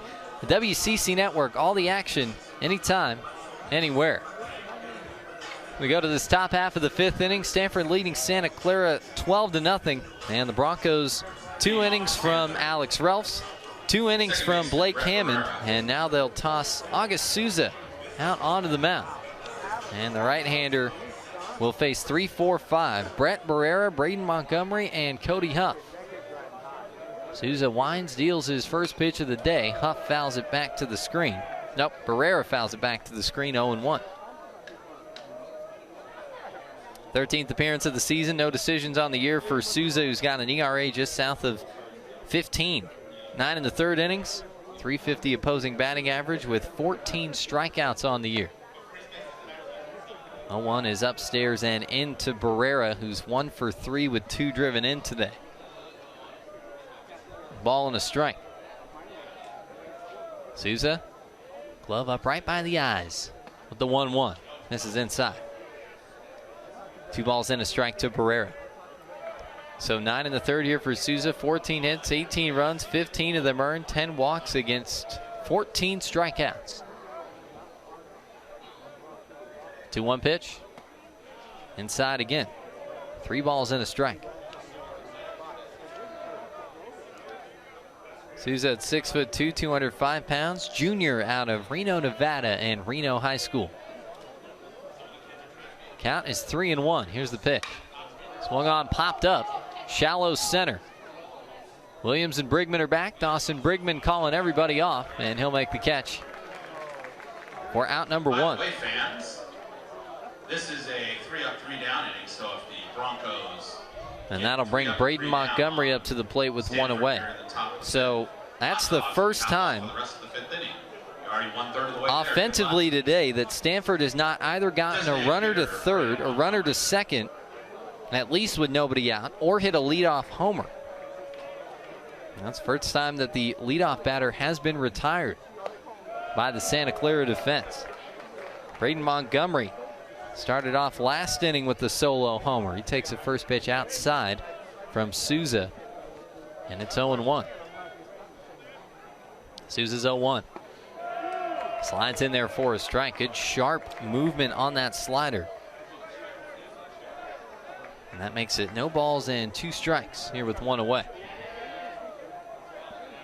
Shadows now cloaking just about all of the infield here at Schott Stadium. So we hit 726 out in California. That 0-2 swung on and missed. And Montgomery strikes out swinging for the second out of the inning.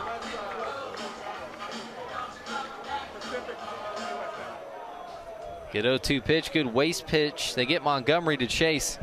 Started to go around and didn't even bother trying to hold up his swing that time. That looked like in slow pitch softball when you've got a strike to work with, and he said, no, I want to take a look at another pitch. So you swing at something, just fan at it so you can get another look. But nice pitch that time from August Souza. First one is up and in to Cody Huff, who's reached all 3 times today. Single, walk, and a home run. 3 home runs last inning for the Cardinal. 5 in the first, 1 in the second and third innings, and 5 in the fourth to get to 12. 1-0 breaks downstairs. 2 balls and no strikes. Here to Huff. Souza for the Broncos. Fastball, slider, and a changeup to work with. Can sit at 90 miles an hour. Whips one in for a strike at 2-1. That's the slider, and that's a good pitch. It's got sharp movement to it. It's strike 1 here to make it 2-1 against Huff.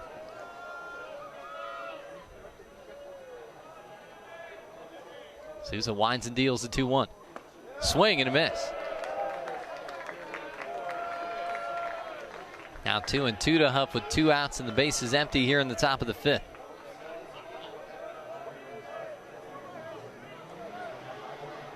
I've got some good experience closing for the Portland Pickles in summer collegiate ball after last year. 2-2 slider breaks off the plate. Huff able to lay off and run the count full.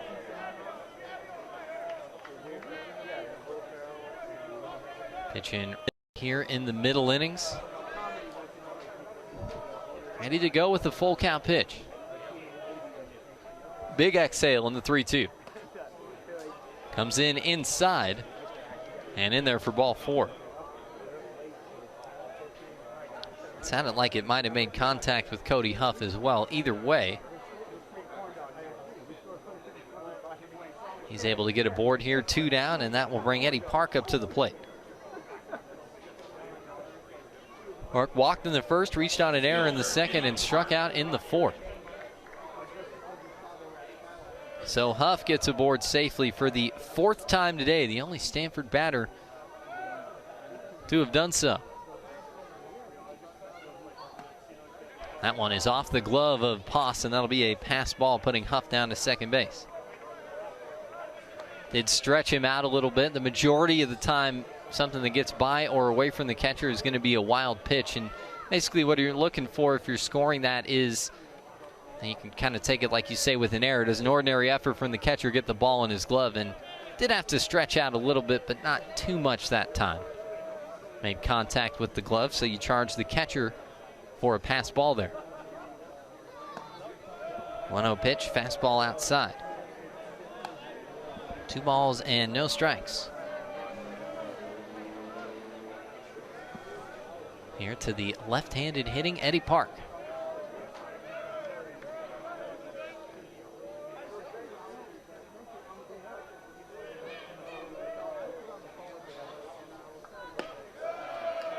(2-0) in there for a strike, make it 2-1. Park now working on an 11-game streak of reaching safely. Each of his first 41 career hits were singles, and then got a taste of the double and said, I like that. And back-to-back doubles for 42 and 43. 2-1 breaks downstairs, 3 balls and a strike. And what you really like here from Stanford's standpoint, well, I mean, everything in this game, sure, but up 12-0 here in the 5th inning and still working in at-bats. Staying mentally locked in, keeping a good approach. 3-1. Downstairs for ball 4. Back-to-back 2-out walks here from Huff and Park. So Huff at second, Park at first, and that will bring Drew Bowser back up to the plate. Third baseman, Drew Bowser.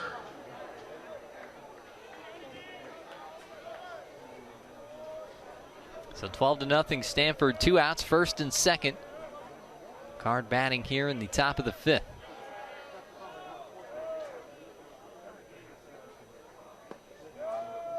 First pitch comes in inside, in and out of the glove of Poss, but he tracks it down to his left. And it is 1-0.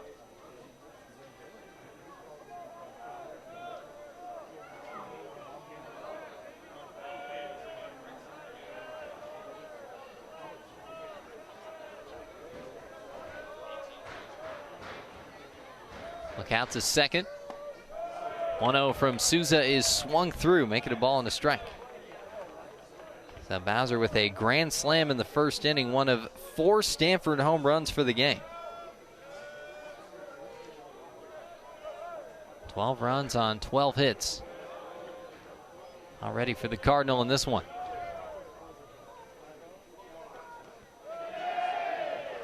One is a check swing strike.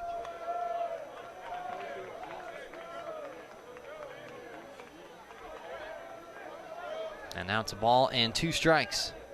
Here to Bowser, 2 for 3 overall on the day.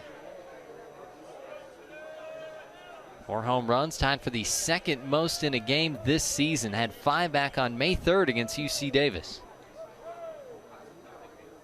It's the 1-2. Fastball sent the opposite way. Shallow right, and Dawson Brigman on the move and able to make the catch to retire Bowser for the final out of the inning. So the Broncos hold Stanford scoreless in the top of the 5th. Halfway to a full 9, it's 12-0 Cardinal here on the WCC Network.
Santa Clara Athletics is committed to providing crucial support and resources to its programs and student athletes during these challenging times, and you can help by making a gift to the Stampede Together Continue the Momentum campaign. Visit SantaClaraBroncos.com and click on Giving to learn more and help continue the momentum. From Tommy O'Rourke to Max Meyer, here to Justin Moore for the Stanford Cardinal. Moore, the right-hander, getting ready to deal here in the bottom of the 5th inning. 6'5", 235 pounds, redshirt junior out of Austin, Texas, and Vandegrift. And he'll get ready to face the Broncos in the middle of the order: Matt Jew, Michael Diaz, and John Hanley. 8th appearance of the season for Moore. No decisions, 9.72 ERA on the year, 8 1/3 with 16 hits, 9 runs, all of them earned. A walk and 8 strikeouts with a .410 opposing batting average on the year.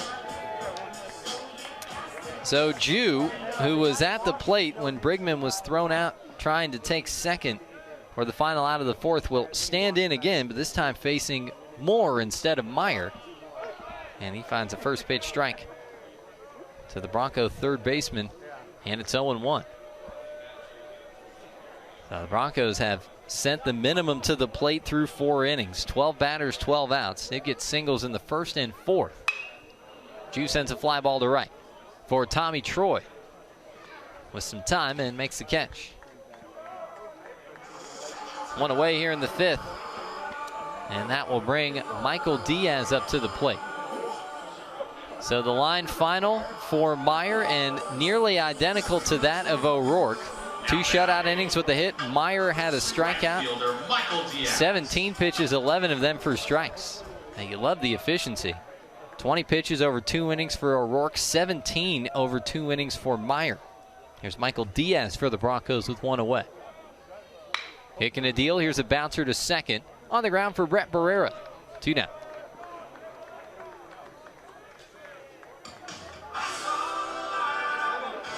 So 2 outs on 3 pitches here in the 5th, and that will bring John Hanley up to the plate. So Hanley, one of the members of the Broncos senior class, honored over the last Santa Clara home weekend of action. That was 2 weekends ago here against Portland.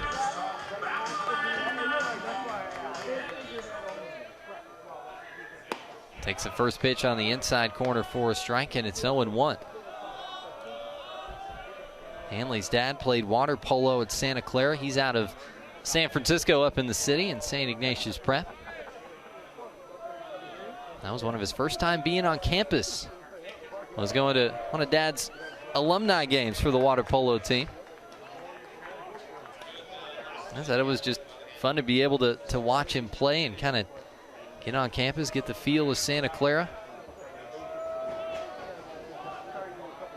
He's 1-1 here with 2 away. More kicks and deals. And that pitch on the inner half for a strike, and a tip of the glove from Cody Huff. He liked the location there. Hits the spot. And it's 1-2 to Hanley.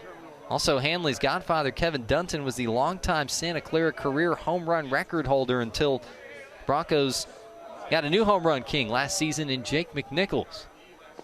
Swing and a miss at the 1-2. Over the top of that downstairs pitch, and the toss over to first to complete the drop third strike. It's a 1-2-3 inning for Justin Moore and the Stanford defense here in the bottom of the 5th. Card up big as we go to the 6th on the WCC Network.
As a longtime supporter of Santa Clara University, One Workplace is creating spaces that inspire and transform the way you work. Learn more by visiting oneworkplace.com. One Workplace, proud partner of Santa Clara University. Bottom 6 on the WCC network. Stanford with a tone-setting 5-run top of the first inning. Clara to have 12 on the board to none for Santa Clara. 4 home runs for Stanford. It's final home game for the Broncos here in 2022. Here's a bouncer up to the third base side, through for a base hit. Tommy Troy around first, on his way to second as Efren Manzo comes up with it. And Stanford continues the extra base pop. Troy has his 3rd double of the game. Leads off the 6th with the 2-bagger. 13th hit for Stanford. And that will bring Adam Crampton up to the plate. So for the Broncos, they've gone 2 innings apiece for Relfs and Hammond. 2nd inning here for August Souza.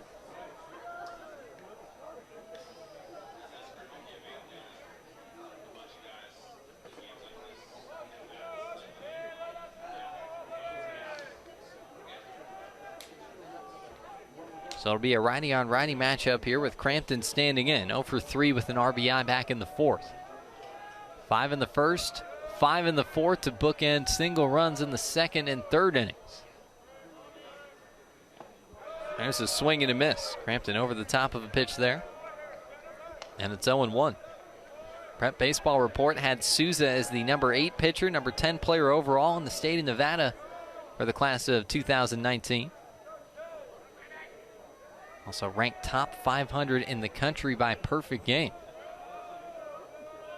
Is 0-1. Fastball is in. Taken by Crampton for a ball, makes it 1 ball and 1 strike. Pitching tonight for the 13th time this season, 28th time in his career. Career ERA just a little bit north of 9. High bouncer up the third base side, and that gets out of play foul.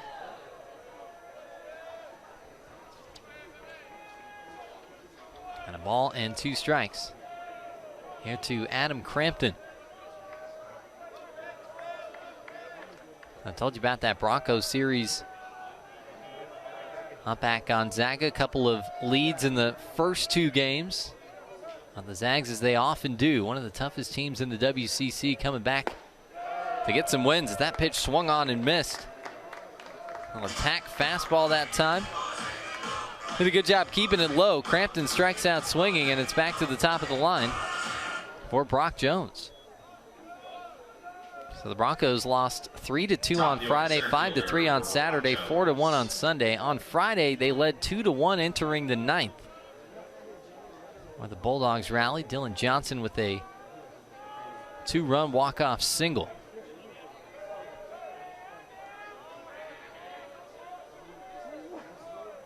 Souza getting set here to face Brock Jones. Checks out to second, kicks and deals, and breaks down low. 1-0 here to Jones, who's got a single and a 2-run homer today. Saturday, the Broncos led the Bulldogs 3-0 after 5 innings. Gonzaga tied it up in the 8th. And then Tyler Rando with a 2-run home run in the 15th for the WCC's Offensive Player of the Week. Longest game in the history of Patterson Baseball Complex. 1-0 swung on and missed. And Souza for the Broncos is getting some good swing and miss stuff there. Featuring that slider and getting Stanford over the top of a couple of those pitches here.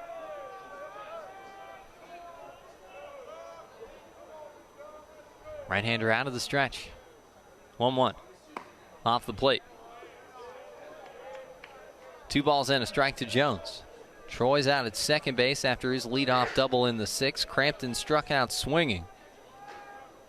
2-1 to Jones, 1 away with a 12-0 Stanford lead. Cardinals scored in each of the first 4 innings of this one. 2-1 pitch. Fastball off the plate. And 3 balls and a strike here to Jones.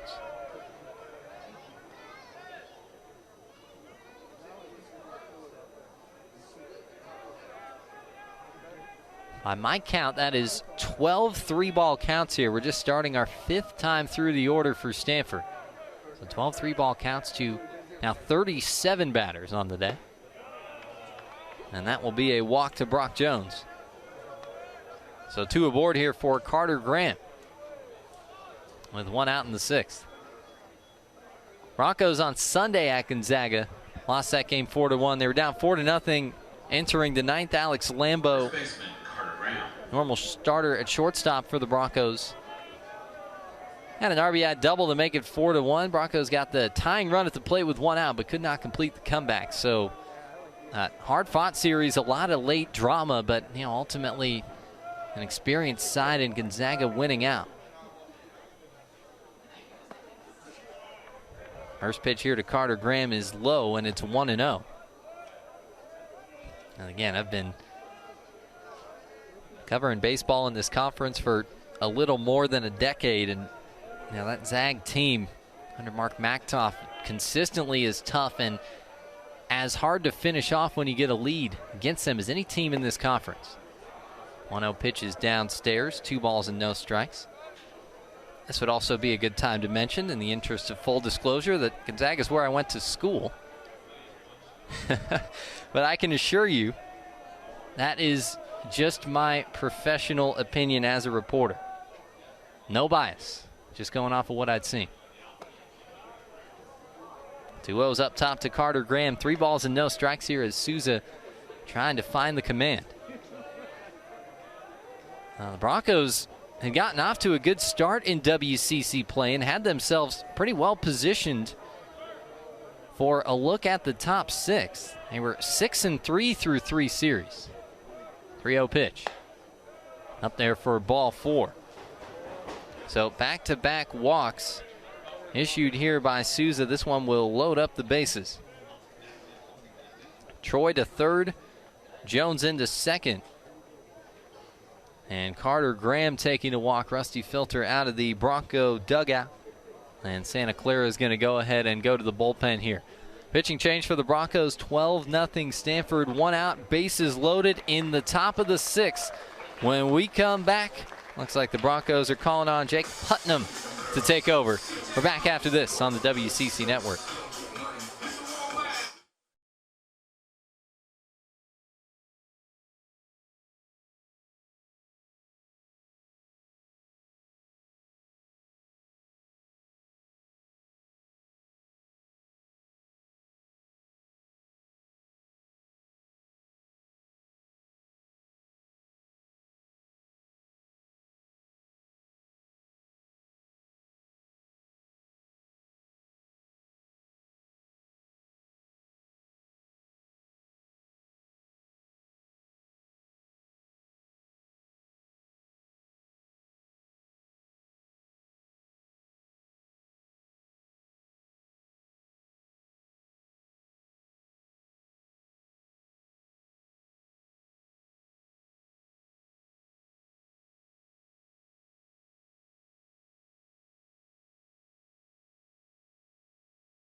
Pitching change for the Broncos here in the top of the 6th. Jake Putnam takes over for Santa Clara and inherits a bases loaded situation from August Souza.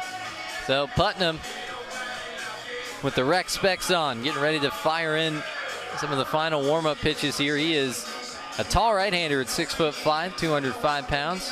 Redshirt freshman campaign out of Danville up in the East Bay and San Ramon Valley High School. Putnam coming into a game for just the 3rd time this year. He's got an inning and a third under his belt on the season, so very limited numbers, and we'll give them to you anyway. No decisions, 13.50 ERA, 4 hits, 2 runs, both of them earned, 2 walks against 2 strikeouts with a .500 opposing batting average on the year. Again, 4 for 8. You get those pretty limited numbers and you got to qualify them. So Putnam, who's on the hill for the 5th time as a Bronco, standing in, and he'll get ready to face the second baseman, Brett Barrera. Now batting, second baseman, Brett Barrera. Barrera with 2 runs batted in on the day. He is 1 for 4 overall. Bases loaded for Stanford. Righty-righty matchup. 12-0 Cardinal here in the top of the 6th. First pitch of this one-out at bat. And the first pitch of the day for Putnam down and away to Barrera. And it's 1-0. Troy led off the inning with a double. Crampton struck out. Jones walked. And then Graham walked. So Troy's at third. Jones at second. Graham at first. The 1-0. And spikes a fastball here. 2 balls and no strikes. So Souza for the Broncos missed with 8 of his last 9 pitches. Putnam's missed with the first 2 here, so that's 10 of the last 11 in for balls from Santa Clara. 2-0, bounced over to the third baseman, Jew. On to second for 1, and the throw to first for an inning-ending double play. 5-4-3 for the Broncos off the bat of Brett Barrera, and that retires the Stanford side in the top of the 6th. 12-0 Cardinal as we go to the bottom half here on the WCC Network. Bronco baseball.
The best way to stay connected to Santa Clara Athletics is on social media. Check out the Broncos on Facebook, Twitter, Instagram, YouTube, and Snapchat for exclusive content of your favorite teams at Call the Mission Campus Home.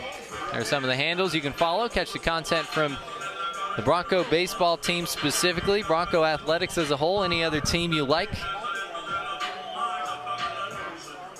It's 2022. I don't really have to tell you about social media. Just pop open Instagram and go give them a follow. See the kind of content the Broncos are putting out these days. 7-8-9 for the Broncos. Manzo, Williams, Poss against Justin Moore. And for his second inning of relief. That one just nubbed into play. Screwy hop, but fielded nicely by Moore, who fires on to first in time.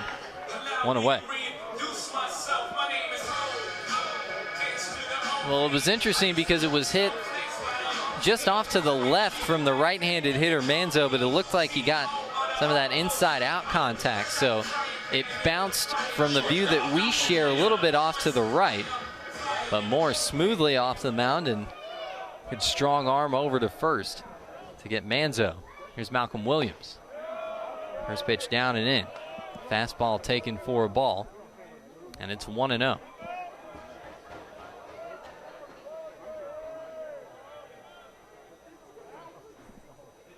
So again here, 8th appearance of the season for Moore, who gets a swing and a miss out of Williams.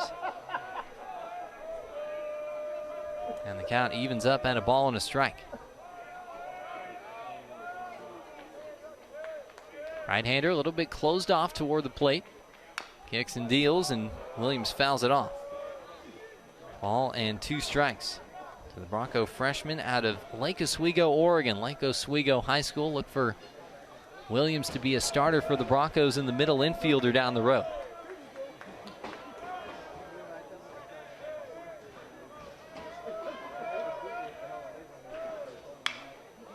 There's a bouncer over to the right side. Scooped up by Barrera, and the throw to first in time. 2 away. So Williams grounds out 4-3, and that'll bring Nick Poss back up to the plate for the Broncos. Barrera was very quick to read that one and hopped over to his right side. Looked off the bat like he might have to make a backhanded stop, but a quick read and quick feet got himself set up to make the play over at second. So with 2 down, here is Nick Poss. Righty-righty matchup as Moore comes set. Kicks and deals. Pitch swung on and missed. Fastball on the inner half. And it's 0-1 here to Paz. First time in almost a calendar month that Justin Moore has towed the rubber. Last did so in a 5-1 loss against Grand Canyon back on April 23rd. A one pitch misses for a ball. That evens it up. And a ball and a strike.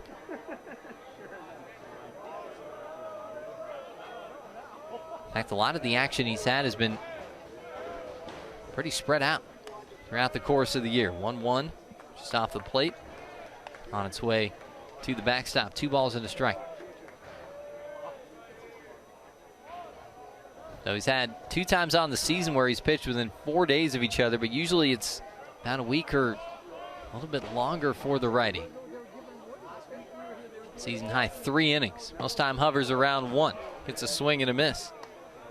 They're at 2-1 to make it 2 balls and 2 strikes.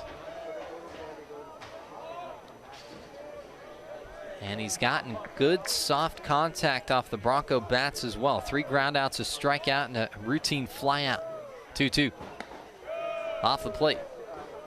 And Paz draws a full count here. 3 balls and 2 strikes. 18th batter, second time through the order. That's just the second 3-ball count issued by Stanford pitching here today. And the Broncos have still sent up the minimum through 17 batters. Swing and a miss. Fastball inside. Paz strikes out swinging. Third time today that the Cardinal ended the inning with a swinging strikeout. And Stanford up 12-0 as we hit the back third here on the WCC Network.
Ticket Smarter is a smarter way to buy tickets to live events. If you're looking to experience the excitement of all the best sports, concerts, and theater events, visit Ticketsmarter.com or download the app right now.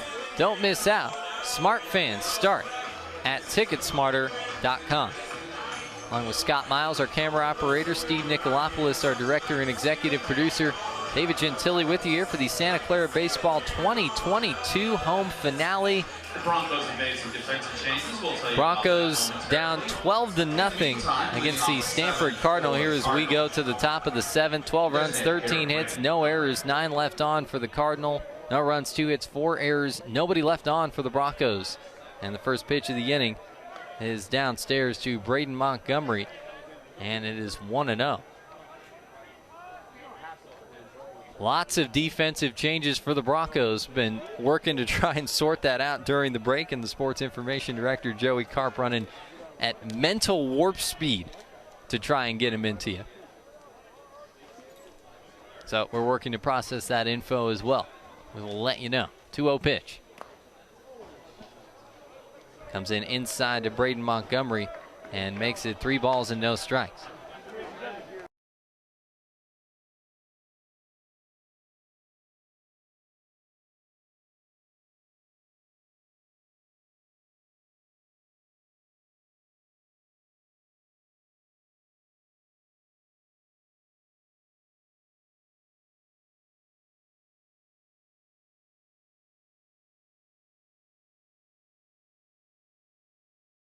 Montgomery from Jake Putnam, and it's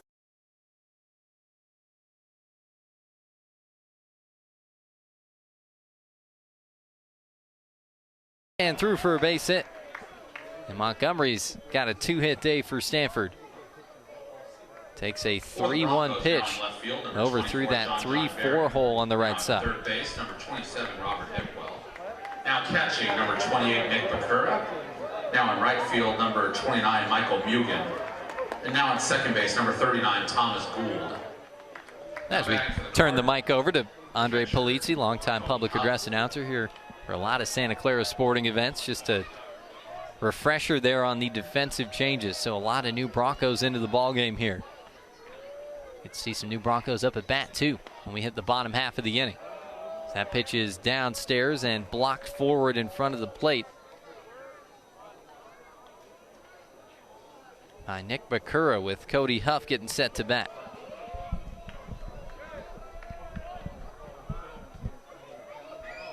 Two for two with the home run and 2 walks on the day. Putnam comes set and ready's the 1-0. Off the plate for a ball. 2 balls and no strikes here. We'll come out from behind home plate, have a quick chat, just a little baby pep talk here before getting ready to stand back in. So new Broncos at second, third, left, right, and behind the plate. So 5 defensive changes at the top part of the inning. 2-0 down and away. 3 balls and no strikes here to Cody Huff. Putnam came in, was 2-0 to Brett Barrera before getting him to ground into a double play to end the 6th inning. It was 1 out and bases loaded for the Cardinal then. 3-0. Finds the strike zone there. And game on here to Cody Huff at 3-1. So Huff, the only batter in the game who has reached safely every time up so far today. And he'll do so again here. Huff draws his 3rd walk of the outing. Into first, Montgomery into second. 2 Cardinal base runners aboard here for the left fielder, Eddie Park.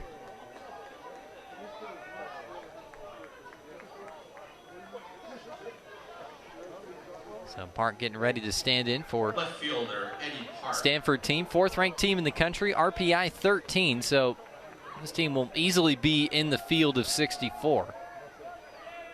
The either or as of right now is whether or not they'll be highly seeded enough as one of the top 16 to host a regional. First pitch fastball downstairs to Park, and it's 1-0. Officially 0 for 2. Reached on a couple walks and an error and struck out so far today. Last D1 baseball projections have Stanford as the number 15 seeds, and that gets them into the top 16, chance to host over at Sunken Diamond. 1-0 pitch downstairs, 2 balls and no strikes. Putnam has fallen behind every hitter he's faced so far. 2-0 to Barrera before getting the inning-ending double play in the 6th. 3-1 to Montgomery before his single. 3-1 to Huff before the walk. Now 2-0 to Park. Kicks and deals. And that one just misses for a ball. Close that time. But no dice, says Barney Navarro. 3-0. Here to Park. Sets up back corner of that left-handed batter's box. It's open stance, right foot not too far forward. And takes a pitch on the black of the outer half. 3-1.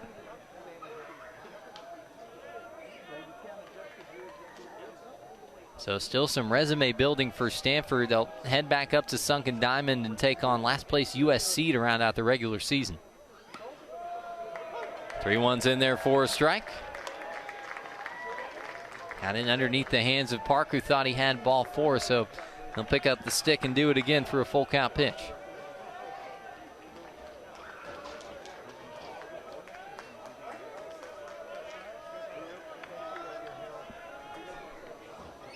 Three and two with nobody out, first and second. And that one is downstairs, and Park will draw the walk. So Park has drawn 3 walks now in the game. Stanford has walked the bases loaded here in the 7th, and the Broncos will go ahead and make a pitching change. Santa Clara back to the bullpen. We are back to a break with Stanford up big here on the WCC Network.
Back here with Jeffrey Heinrich getting ready to take the hill for Santa Clara. 6'3", 185 pounds in his redshirt sophomore season out of Brentwood, California, and Heritage High School. The numbers for you on the screen right now. Heinrich having a good year out of the pen, 1-0 with a 3.32 ERA. 15 appearances now on the season, all out of the pen. 21 2/3 innings with a 2.44 opposing batting average. 19 hits, 10 runs, 8 of them earned, 9 walks against 12 strikeouts on the year. Hander Heinrich will get an opportunity to put in some work here. He's getting set to face the third baseman, Drew Bowser. Bases loaded, full of Stanford base runners here. Montgomery's at third, Huff's at second, Parks at first. Nobody out, top 7, 12-0 lead for the Cardinal. And Heinrich will get ready to roll out of the stretch. Inheriting 3 runners. Bowser up for the 3rd time today with bases loaded. One breaks down and away. And it's 1-0.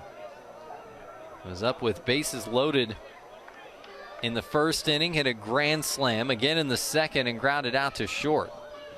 Now you can go games and games without getting up in a bases loaded situation. How about 3 times in a game for Bowser? 1-0 pitch just clips the inside corner for a strike. And that makes it 1-1. 5 runs in the first inning for Stanford. Has not looked back. Swinging a foul ball off to the right side. By Bowser makes it a ball and 2 strikes. Now, Heinrich got into action for the Broncos, dealt an inning, a third of shutout baseball 2 days ago against Gonzaga. First Bronco out of the pen, as this one is lined back into center field, sinking and caught. Throw comes into second base, and that'll bring in a run to make it 13-0 on the snag by Coleman Brigman.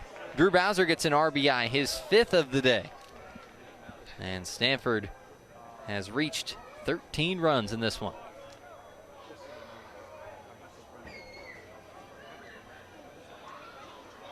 So Braden Montgomery comes in to score. Bowser up to 28 driven in on the year, and here is Tommy Troy. So first and second with 1 away in the top of the 7th. Stanford batting with a 13-0 lead here.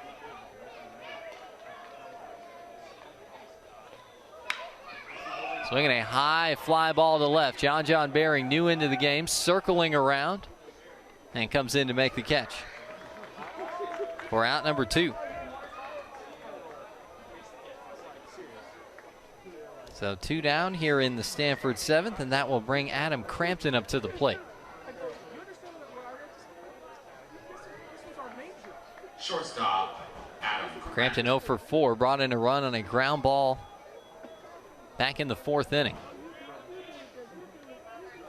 First and second here with 2 away, righty on righty matchup. Heinrich comes set. Checks out to second, kicks and deals. Shot foul down the right field side. No balls and a strike. Here to Adam Crampton. So the Pac-12 baseball tournament is new here in 2022.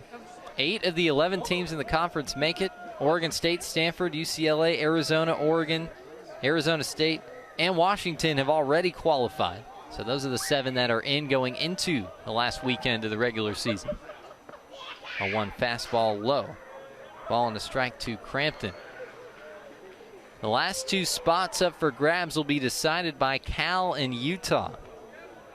Cal currently a game up, but with 3 games to play and the head-to-head tiebreaker being the decider, team that wins the series will go. Out slowly into play, but foul. Foul first before it got into action over at third base. And Crampton had that one hit off the leg. He's wearing that shin guard on his left leg, and that's why you have it there. Foul one off. Baseball comes down, hits the foot, hits the shin, hits really anything in the area can cause you some trouble. Didn't look like anything too serious. Gets ready to stand back in ahead of a 1-2. The pitch. Breaking ball off the glove of the pitcher Heinrich, and the toss on to second won't get there.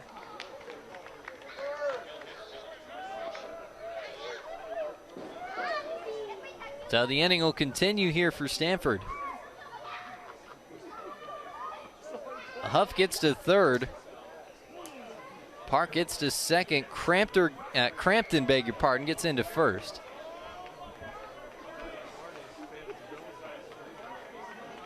To load up the bases here. Close one for Santa Clara up the middle. Bang, bang play, but Park really getting after there and sliding in to beat that one out. First pitch comes in up and in for a ball to a Stanford pinch hitter.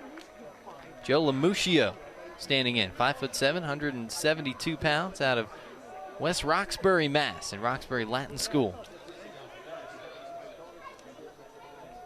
Righty on righty matchup here. This one is lined through the hole on the left side for a base hit. 1 run comes into Stanford. The throw comes in and will be cut off.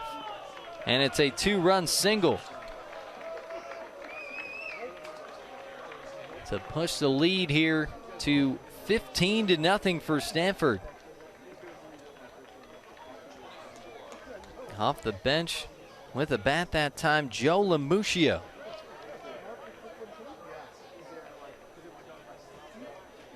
And now Stanford going to the bench again. This time they'll call on Trevor Haskins. Now, freshman out of right here at home in San Jose and Valley Christian High School.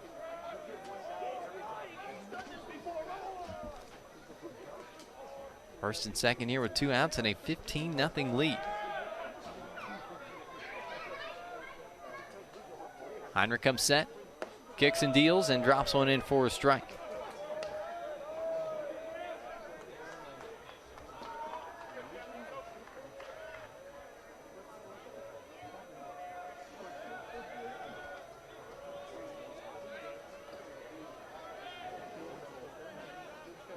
And it's 0-1 here to Haskins. This one driven to the left center gap. That one going to get down for extra bases. 1 run comes in to score for Stanford. Trail runner will be held up as into second base with a stand-up double is Trevor Haskins.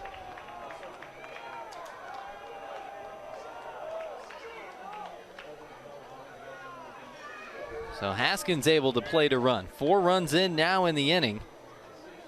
Stanford is up to 20 runs, and that was 16 runs on the day.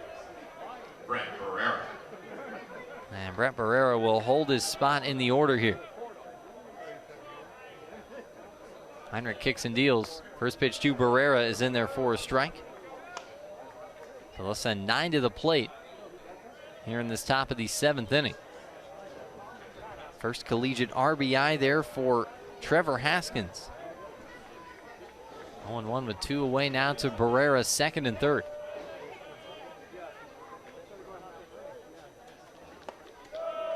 one pitch in there for a strike at the belt, and that makes it no balls and 2 strikes.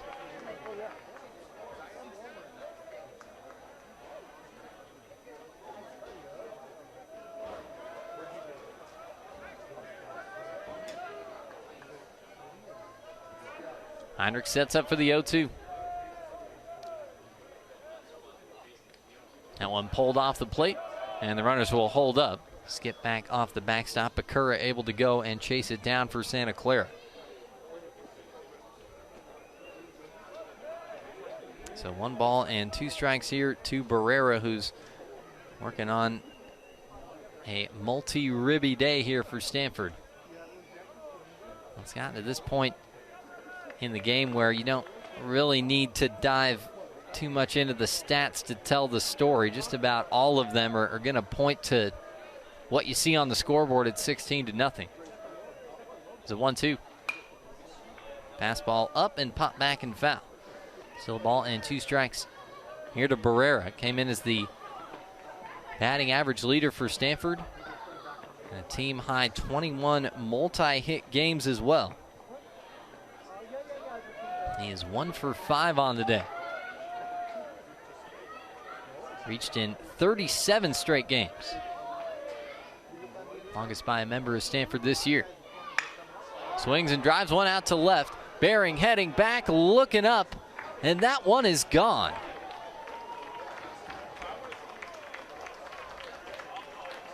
It's a 3-run home run for Brent Barrera. And the Cardinal extending the lead here to 19-0. 8 home runs on the day for Barrera. Or, no, on the season for Barrera, rather. And he is up to 5 runs batted in on the day. The Broncos are going to go ahead and make another pitching change here as Julian Tristan gets set to take the hill. Stanford 19-0 lead. We're back in the 7th inning after this.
Julian Tristan takes over for Santa Clara, making just his 2nd appearance of the season here.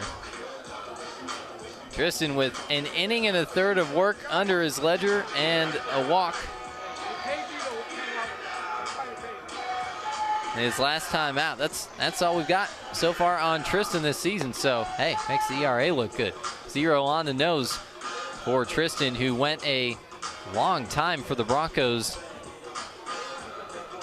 between outings. He's a redshirt junior out of Irvine, California, and Northwood High School. Right-handed pitcher at 6'3", 205 pounds for Santa Clara. So you go back to the 2020 season, the COVID-shortened season for the Broncos. For Tristan, his last appearance that year, he had 2 on the year. February 23rd in the win at Georgia. Tristan didn't pitch last season in 2021 and got his first outing of this year and his only other outing in another lopsided contest for the Broncos, April 11th against Arizona State. Here's a swing and a miss for Braden Montgomery. Batting here for the 2nd time in this inning, and it is 0-1. So 0-1 with 2 outs, bases empty, 19-0 Stanford lead. So Tristan went more than 2 calendar years without pitching for the Broncos. He's 1-1 here with 2 away. 1-1 misses for a ball, and that makes it 2 balls and a strike here to Montgomery.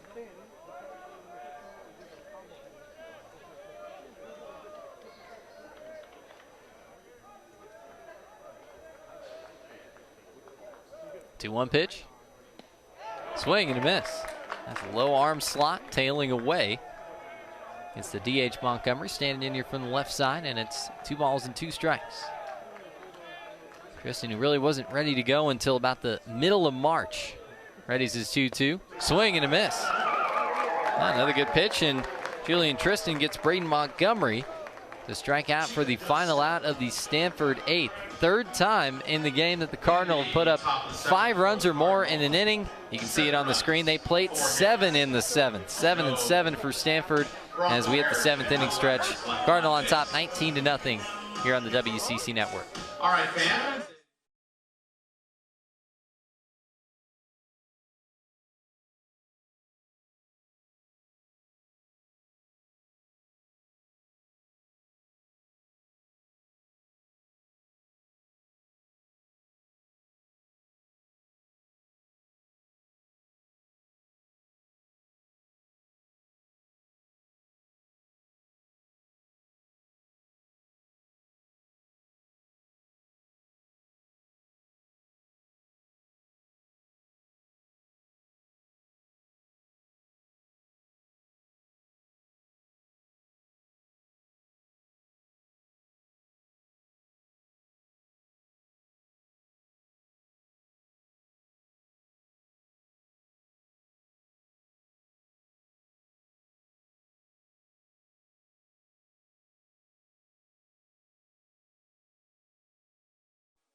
West Coast Sports Institute is home to the doctors who care for your Santa Clara Broncos, serving the sports medicine needs of the South Bay. They're located on Lafayette Street near campus. Go to westcoastdocs.com for more information. Host of defensive changes. Let's kick it over to Andre Polizzi. The main one is now pitching for Stanford, number 34, Ryan Bruno.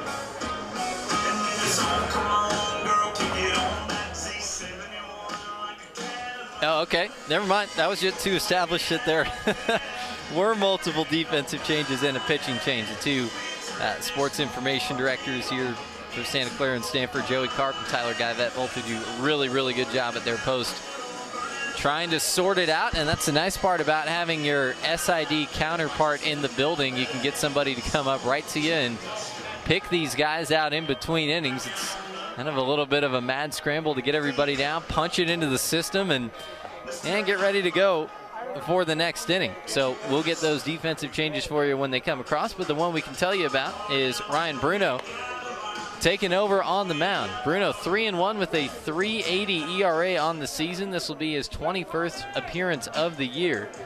23 2/3 innings, and the strikeout numbers are bonkers. 43 of them in 23 innings.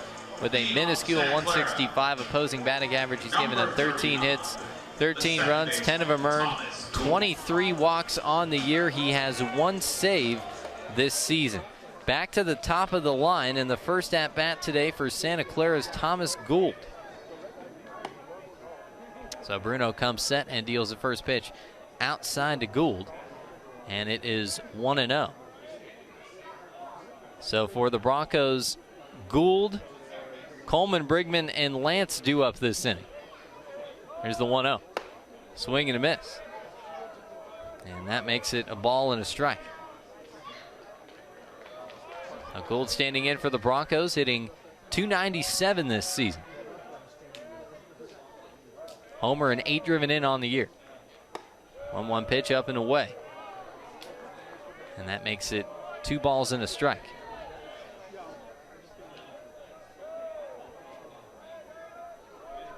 So 1 new face in the outfield. That is Joe Lamuccio in center. As that 2-1 is swung on and missed. Makes it 2 balls and a strike. Brett Barrera has moved from second to first for the Cardinal. Trevor Haskins in at second. Owen Cobb new into the game at short. And Zach Kretschmar has taken over at third base. There's a swing and a miss. And Gould strikes out swinging for the first out of the 7th. And that'll bring Coleman Brigman back up to the plate.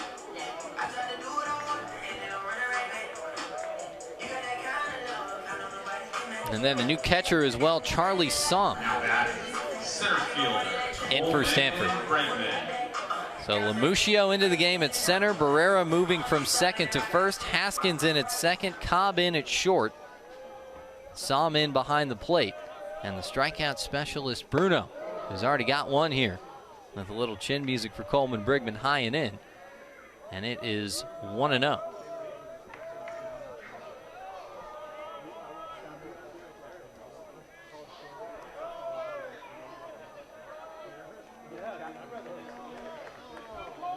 Bruno comes set. Ready's for the 1-0. Swinging a drive to center. Lamuccio heading back. That one's still carrying, and he's able to stretch out and make the catch. Now Lamuccio was able to reel it in. Looks like it carried a little bit more than he expected. He ended up having to jump to make the catch, and then immediately tossed it over to Eddie Parkin left. He retires Brigman for the second out of the 7th. Now to bring Eamon Lance up to the plate. So Bruno, 43 strikeouts in 23 2/3 innings. That is it's an eye-popping average, 16.3 per 9.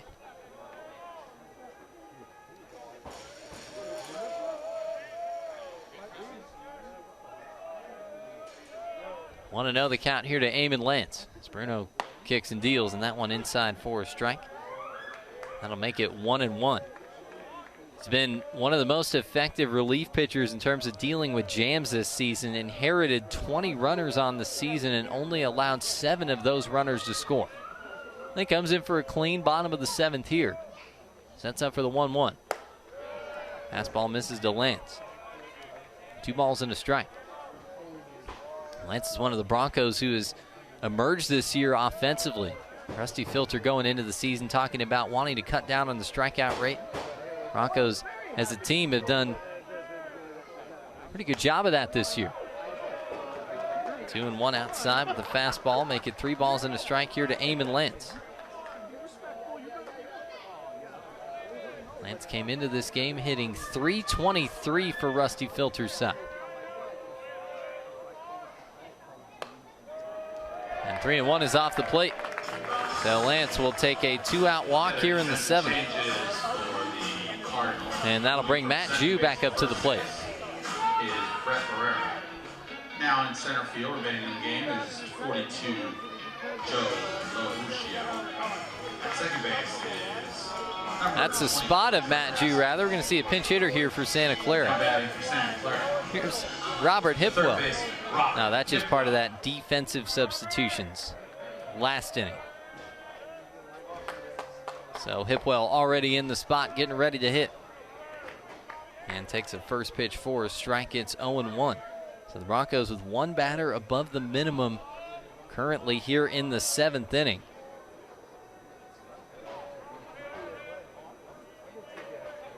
Didn't send more than 4 batters to the plate in the first meeting between these two teams, as the 0-1 just clips the outside corner from Ryan Bruno.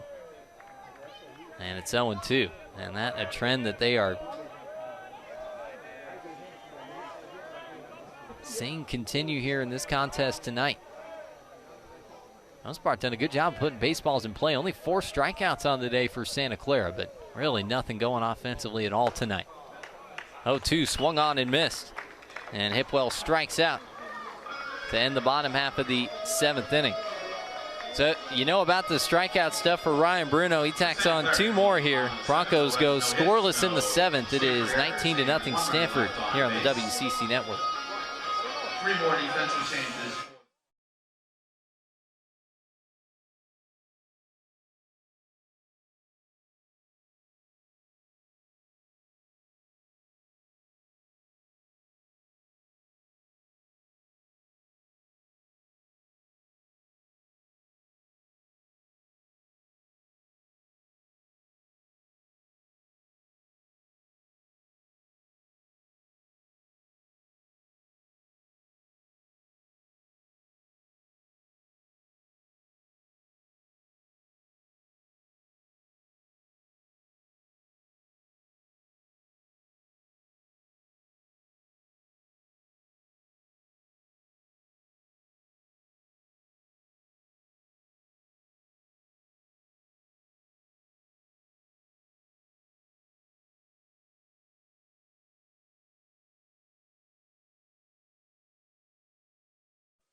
Back for the top of the 8th inning here at Stephen Schott Stadium. Chance to look ahead for Santa Clara. The last series of the 2022 regular season. Broncos will be on the road at TCU. That's it. WCC tournament starts a week after that on Thursday, May 26th. We told you about the Broncos prospects, kind of bleak outlook. Probably not likely that they're going to go. Going to need some help, but of course you can keep an eye on the WCC series out of town that could affect them.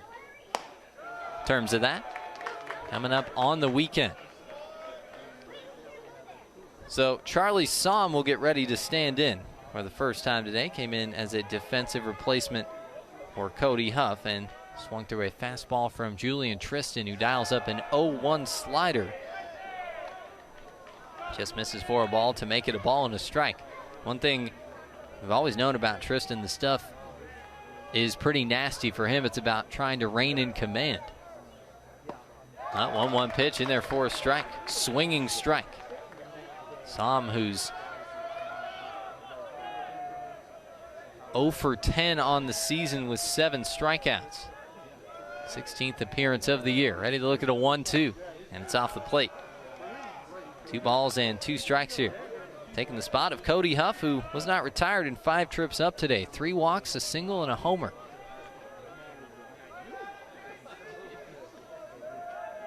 Tristan ready for the 2-2. Swing and a miss. Drop third strike. Toss on to first in time for out number 1.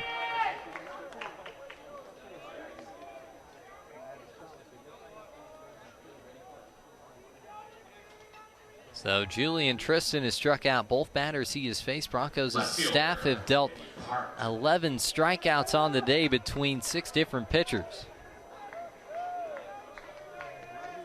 And here is Park, who's drawn 3 walks, struck out, and reached on an error. Tristan's first offering, just outside. A little tail to that pitch from that lower arm slot. Some good whip. It's a different look than you're used to seeing. 1-0 pitch. On one hop over to third. And the toss over to first in time for the second out of the inning. That's Robert Hipwell for Santa Clara. Didn't see it cleanly into the glove that time, but was on top of it and able to recover to make the throw in time. So Park retired 5-3 for out number 2. And that will bring Austin Kretschmar up to bat. Took over as a defensive replacement at third base. Kretschmar takes a strike on the inner half, and it is 0-1. That's that good arm side run with that pitch from Tristan. Throws it to run inside to the right-hander. And the 0-1 fastball whipped outside. Make it a ball and a strike.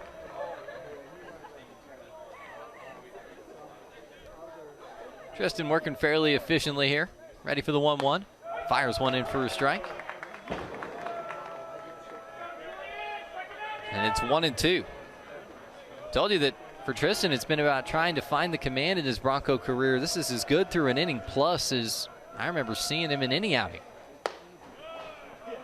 1-2 upstairs. 2 balls and 2 strikes. Tristan at 6'3", 205 pounds, out of Irvine, California. Ready for the 2-2. That one drops downstairs. 3 balls and 2 strikes. You get that quick whip arm action. Those pitches get to where they're going in a hurry. He's got some sharp movement on the breaking pitches. He's got some arm side run on the fastball. A lot of good stuff. This one belted foul. Look out in the Stanford dugout. That hit off the top berm. And no danger to anybody over there. Kretschmar out just a little bit early. Set up for another full count pitch here. Tristan winds and deals. That one spiked in front of the plate, and it bounces all the way up over on top of the press box here. It gets out of play.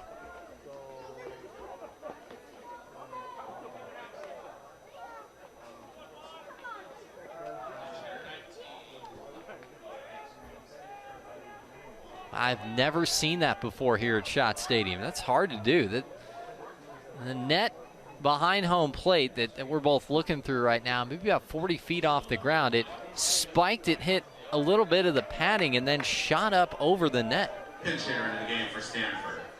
Number 19, Boy, I don't know if you could do that if you tried.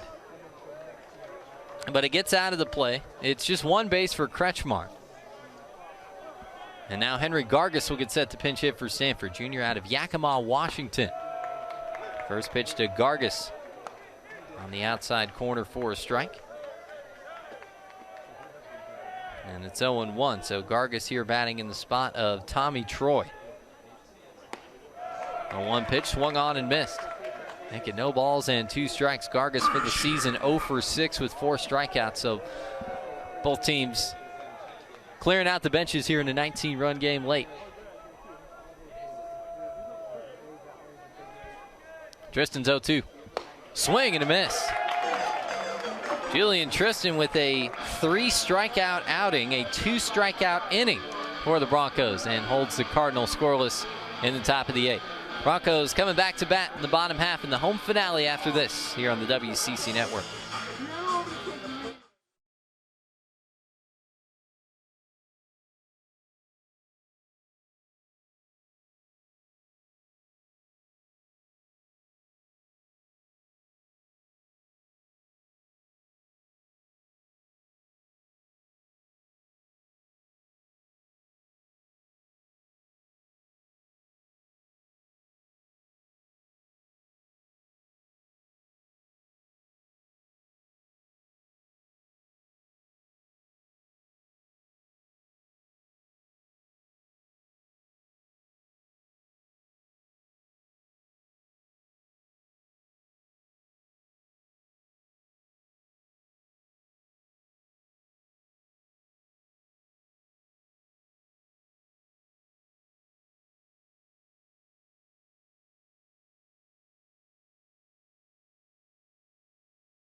As a longtime supporter of the Broncos and the community, J.J. Albanese has been a leader in Northern California construction since 1955. J.J. Albanese, proud partners of Santa Clara University. Remaining in the game and playing right field, number 19, Henry Gargas. And the designated hitter is now pitching, number 6, Braden Montgomery. So there we go. It is once again we hand it off to our public address announcer, Andre Polizzi. He'll have to get a credit of some sort on the broadcast today. But sometimes easier just to let him tell you about the changes as they come in. That's Braden Montgomery who's getting ready to take over on the hill. Montgomery starting DH for Stanford today. So he will step into pitch. 0-2 with a 5.62 ERA on the year. 22 strikeouts in 16 innings with a 193 opposing batting average. Leading off your Broncos in the bottom of the 8th, the right fielder, Michael Mugen. So here is Michael Mugen for Santa Clara. Adding 235 on the year. Mugen with 11 driven in this season. First pitch from Montgomery, swung on and fouled back.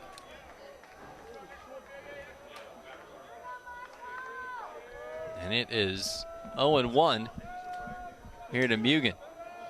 There's another look at some of the numbers for Montgomery. 14 appearances on the season with 2 saves. 0-1 pitch, pop foul by Mugen. No balls and 2 strikes. Stanford working on a season high 19 runs. Broncos season high against was 21 against Arizona State a couple weeks back on a Monday. 1-2 pitch downstairs. And that makes it a ball and 2 strikes. So 16 innings on the mound for Montgomery and made his 44th start as a position player here today. 1-2. Fastball just missed. Downstairs and saw him trying to squeeze that one and it back up into the zone. Close, but it misses for ball 2. And that one popped back to the screen.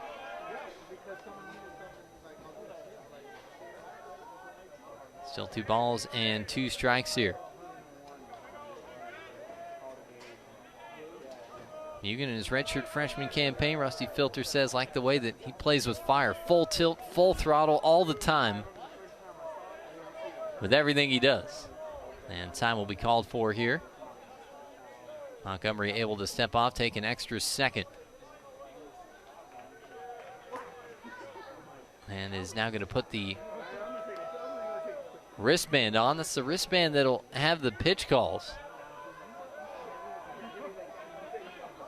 As he gets ready here for the 2-2. And it's in there for a called strike 3. So Mugen down on strikes for the first out of the inning. John Hanley still in the game for Santa Clara. He'll get ready to bat next. Hanley flew out to right in the second and struck out in the 5th. So, yeah, you know, you'll have that card handy as a pitcher. You can see the position players all have them with scouting reports of the batters. As Hanley pops one foul off to the right side, and it's 0-2. So you got one on the belt, which, you know, wouldn't have needed obviously as a DH, but then one on the wrist to get the pitch calls in. It was interesting that he knew enough to know what to throw the first couple of times. I said, wait a minute, I got to get that thing on. 0-1 is inside for a ball to Hanley, makes it a ball and a strike.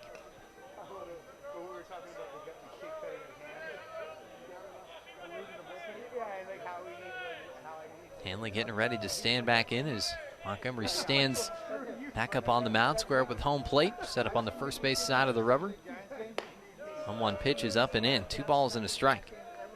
It's interesting to see some of the rule changes and the experimentation that Major League Baseball is implementing in the minors this year. I had a chance to do a couple of low A games down in Fresno for the Modesto Nuts with a pitch clock, limited number of step-offs.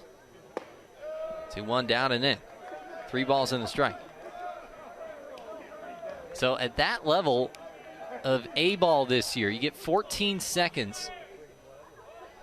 Once the catcher has both feet on the dirt, once the pitcher has the ball and both feet on the pitcher's mound. 3-1 fouled off to make it 3-2. 14 seconds to deliver a pitch with no runners on, 18 seconds with runners on base, and when you have runners on, you're only allowed 2 disengagements with the rubber, most common of those being pickoff moves. But if you step off for a 3rd time and try to make a move, you have to record an out or it effectively goes down as a balk. 3-2 downstairs, Hanley battles and draws a walk. And the Broncos have a 1-out base runner here, down 19 runs in the 8th. And John Berry will get ready to stand in for the first time today. Now batting, the left fielder, John Berry. It's an interesting rule change. It's a very, very different looking type of baseball. I'm interested to see, what kinds of those rules, experimenting with pitch clocks, how they end up possibly factoring into Major League Baseball down the road. I can tell you that they make the games go lightning quick. You wouldn't recognize the sport if you hadn't seen it before with how fast it goes. Behring takes a strike on the outside corner here from Montgomery, and it's 0-1. They say it shaves off about 20 to 30 minutes a game, but the whole game just feels super fast.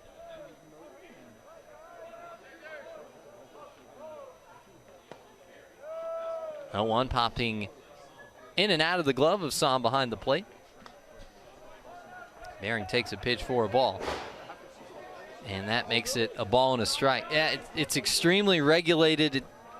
It's interesting. Some of them, it's interesting minor league baseball with how fast some of those games are going. But the net effect is you feel like you're really kind of rushing through a broadcast. You're in college, you got time to breathe without those same kinds of restrictions. Behring takes a pitch outside for a ball. 2 balls and a strike here. Behring hitting .219 on the season. .381 on base percentage. Typically starts out left and hits toward the top part of the Bronco order. Great power the opposite way for the left-handed hitter. And 2-1's in for a strike. Make it 2 balls and 2 strikes here. 5'7", 175-pound sophomore out of Seaside, California, and Palma High School. His barely open stance, you can see in that left-handed batter's box. Angle exaggerates that a little bit. 2-2 swung on and missed. And Bearing strikes out swinging on a fastball away. And with 2 down, that'll bring Malcolm Williams up to the plate. So that's an adjustment that, you know, some of these student athletes that are moving on to the next level will have to get used to in the low levels of baseball. A-ball, at least in the California League this season. And the other thing that's interesting about it is with that 2 disengagements rule, if pitchers step off, it turns base running into a little more of an exact science. It's a big gamble to try and pick a runner off if the end result would be a balk and you give him the next base anyway. So meant to sped up the game, and by the numbers, it's certainly doing that.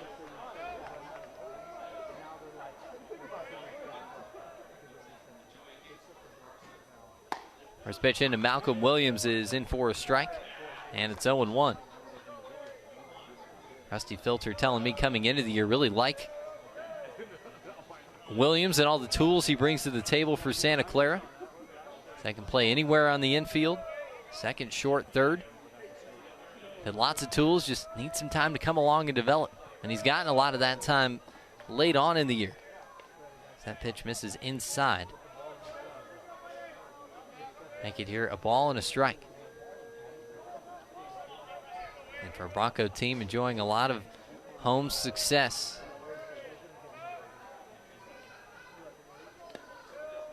That one skips, pops in and out of the glove, throw down to second. Will not be in time and get out into the outfield. So John Hanley able to get to second on the wild pitch. Make it 2 balls and a strike here with 2 away to Malcolm Williams. So for the Broncos, now even with the loss here today, they're still going to have their highest win percentage at home since 2012. This is the team that started 15-7 on the year. Last 25, 7 of 18. Or 7 and 18, I should say. 3 balls and a strike. We told you about how they hit the tougher part of WCC play. At San Diego, home against Portland, at Gonzaga, the Toreros and the Bulldogs, 2 of the better teams in this conference. Portland up there as well. I was ultimately not able to find the breakthrough. That 3-1 is downstairs, and Williams will take a walk. So the Broncos have 2 aboard for the first time in the game. 2 down here in the home 8th inning.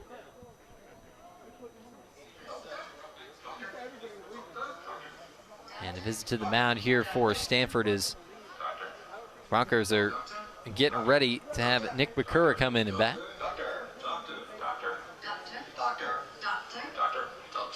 Fifth-year assistant coach Tommy Eager, who's been there every step of the way with David Esker. These 2 coaches, Esker for the Cardinal and Filter for the Broncos, hired in the same cycle, if you will, back in 2018 after Mark Marquis retired following his 41-year career on the hill up at Stanford. So Filter, who was one of the top assistants at Stanford, gets a job here at Santa Clara as Esker moved over from Cal to take over for his alma mater and leading them to a College World Series last year.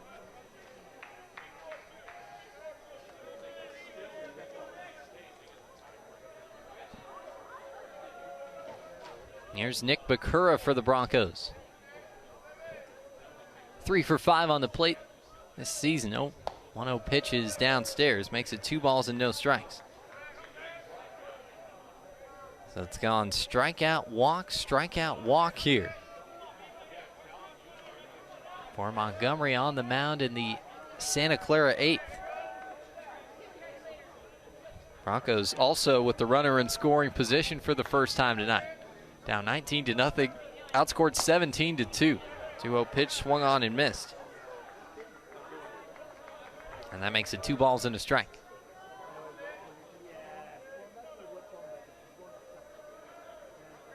The Broncos finishing up the regular season against TCU.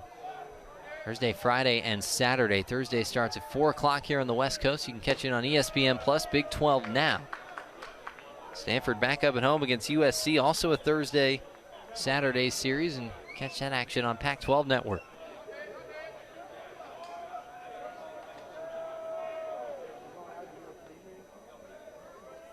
Three and one with 2 away. Hanley at second, Williams at first. One foul back to the netting.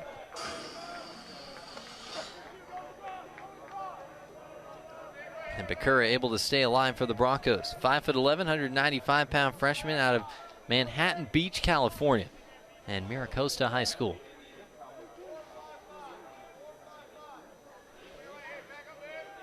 Montgomery asking for the pitch call directly from the dugout. They get it into him. 3-2 with the runners off. Inside for a called strike 3. And Poss down looking for the final out of the inning. Bakura checked that. Bakura down looking for the final out of the inning. So 3 strikeout frame. Around a couple of walks for Montgomery and Stanford in the bottom of the 8th. Cardinal back to bat in the 9th when we come back here on the WCC Network.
You're looking for a burger and want to try something new? Grub Burger Santa Clara is the new favorite location for Broncos, located on Lawrence Expressway and Homestead Road.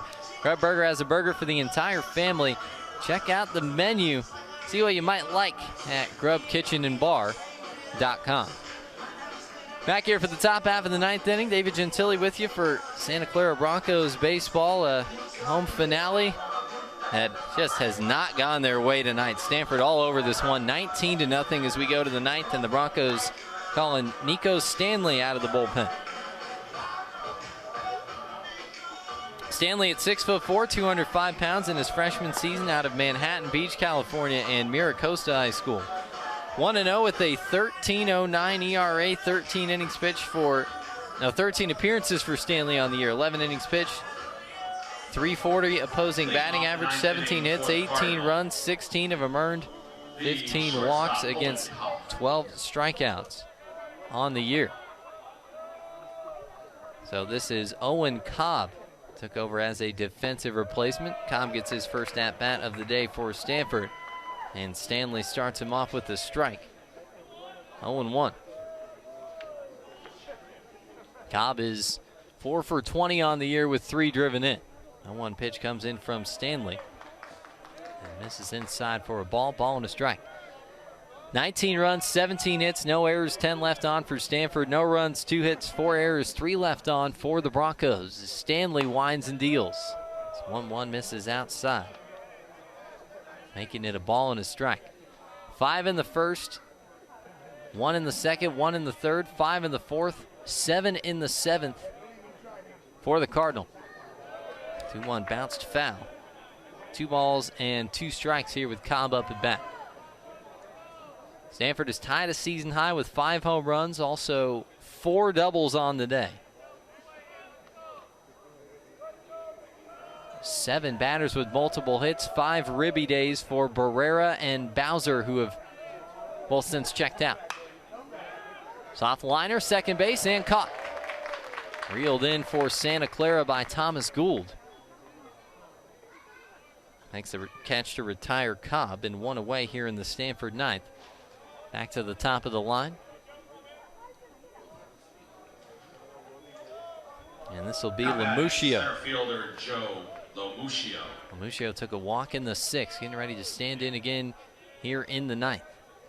So we told you about the Cardinal looking ahead to the postseason after the end of the regular season and the Pac-12 tournament.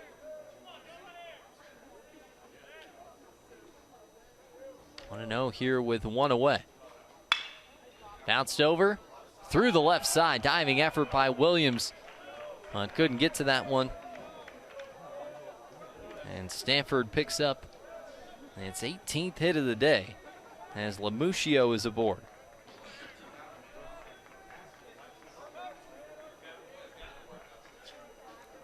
On down, and that'll bring Trevor Haskins back up to the plate. Second baseman Trevor Haskins.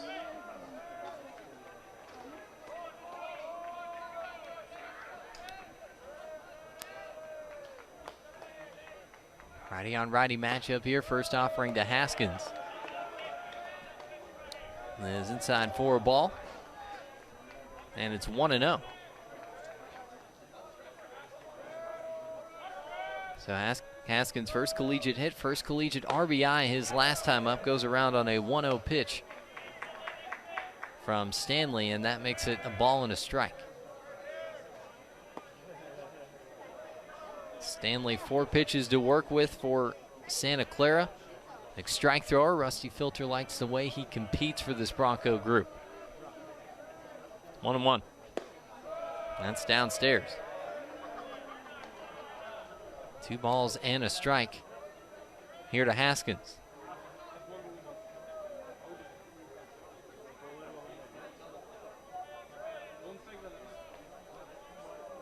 Two one. Swing and a miss. Make it 2-2. A season to go for Stanford, 39-17, 7th College World Series, first for the Cardinals since 2008. One of 3 teams to host 4 consecutive regionals, along with Arkansas and Texas Tech. 2-2 in there for a called strike 3. Fastball at the knees. And Stanley gets the strikeout of Haskins. That will bring Brett Barrera back up to the plate. Second baseman Brett Barrera. Barrera is going to keep his spot in the order here.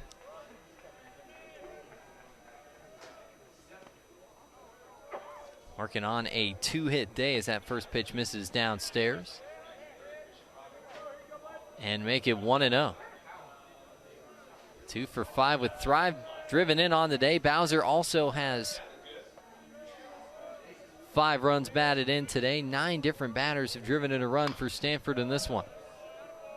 As a 1-0 pitch by Barrera fouled off to the right side.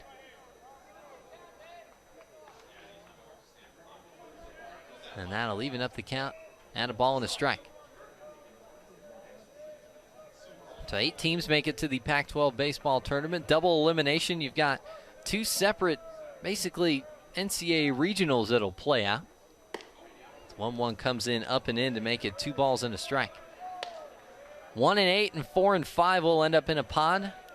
2nd and 7th seeded teams and 3 and 6 will end up in the other pod. They'll play it out. Surviving teams will play for the tournament.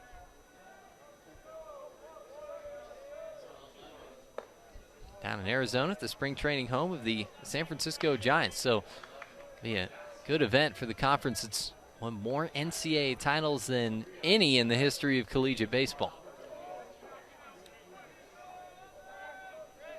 Stanley sets up for the 3-1. Bounced over to the left side and underneath the glove of Hipwell over at third.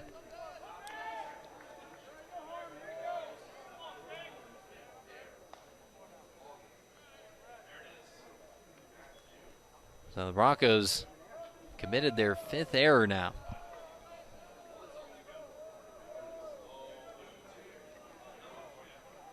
And that hot corner has caused Santa Clara all kinds of problems today. Got under the glove of Hipwell. That puts Lamuccio up to second. Pinch hitter into the game for the Cardinals. And Barrera into first 11, on an E5. And now Alberto Rios is getting set to pinch hit. Rios 0 for 4 with a walk and a strikeout so far on the season. Takes the first pitch from Stanley in for a strike. And it's 0-1. Yeah, I like to see the WCC expanding the tournament, include more than half of the conference, 6 out of 10 teams. Swing and a pop-up. Mask is off here, as that one will stay in play and be caught for Santa Clara to end the inning. Bakura with the mask off right up against the netting and is able to make the catch to retire Rios for the final out of the Stanford 9. Broncos come back to bat. Last 3 outs of the home season coming up after this on the WCC Network.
Change for Stanford, now pitching for the Cardinal, number 18, Cody Jensen. Cody Jensen into the game for Stanford as we hit the last 3 outs of the 9th inning here. Jensen, 6 foot, 291 pounds, redshirt junior out of Roseville, California. Up in the state capital area in Sacramento and Jesuit High School. Jensen making his 19th appearance of the year. He also has 1 start, 1-0 with a 6.50 ERA, 18 innings with a 282 opposing batting average, 20 hits, 13 runs, all of them earned, 7 walks, 11 strikeouts. He's given up 2 home runs and 5 doubles on the year. So Jensen, a little fist bump from the third baseman Austin Kretschmar as he gets ready to go. Leading off for the Broncos in the bottom of the 9th. And for the Broncos, Thomas Gould will start it off.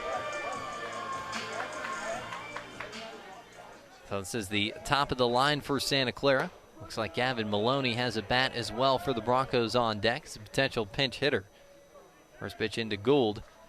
It is taken for a ball, and it is 1-0. Gould 0 for 1 on the day with the strikeout.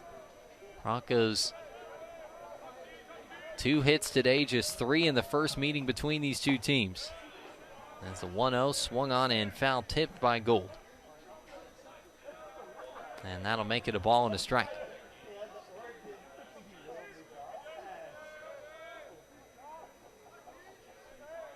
One pitch.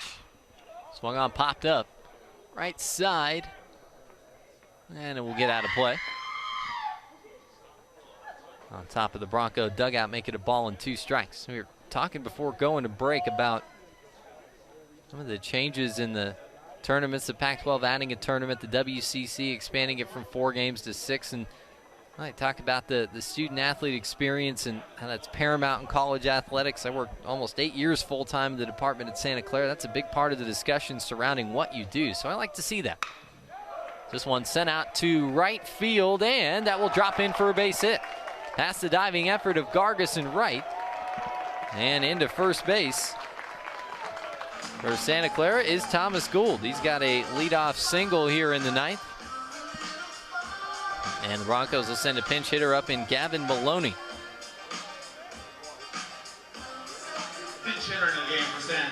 Maloney at 6'3", 200 pounds in his senior campaign out of Roswell, New Mexico, and the New Mexico Military Institute.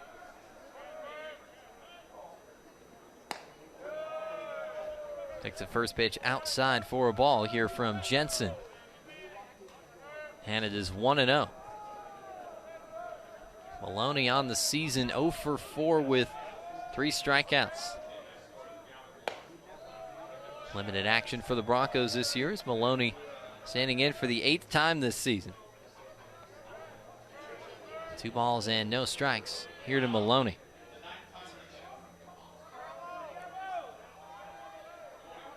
Look over to first base, and the 2-0. Off the plate, 3 balls and no strikes. And talk about the conference tournament for the WCC going from 4 to 6 teams. I think the biggest example of why that should be the case, you look back to 2014 and the San Diego Toreros, who went 16-11 but were denied a spot on the last day by Santa Clara. Swing and a miss at 3-0. Makes it 3-1. And if you go, more than 5 games over 500 in your conference, and mind you, that's typically not how the 5th place team ends up. It's typically a little bit lower than that, especially for 6 and 7 as well. But you have a shot to play for something. You should. 3-1 swung on and missed by Maloney. And that'll make it 3 balls and 2 strikes.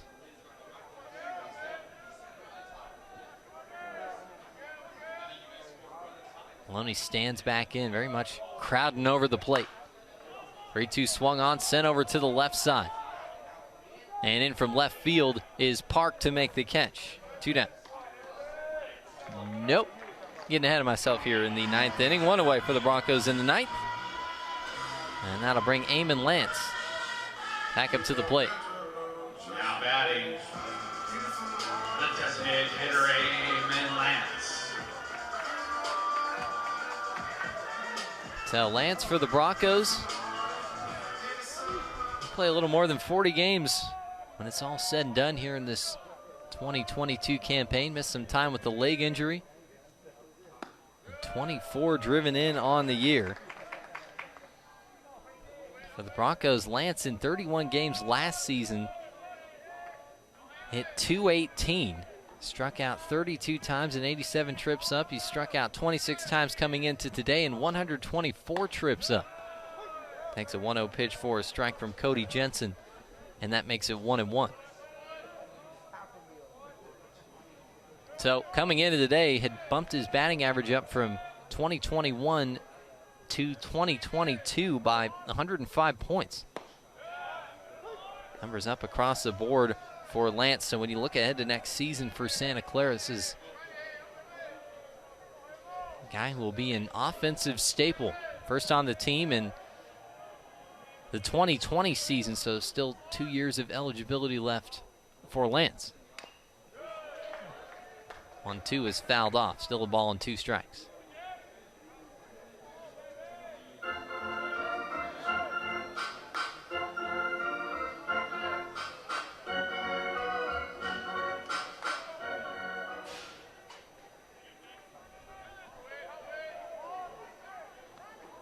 Jensen sets for the 1-2. Bounced right back up the middle to short. Taking it himself and throwing on to first is Owen Cobb for the 6-3 double play to end the game.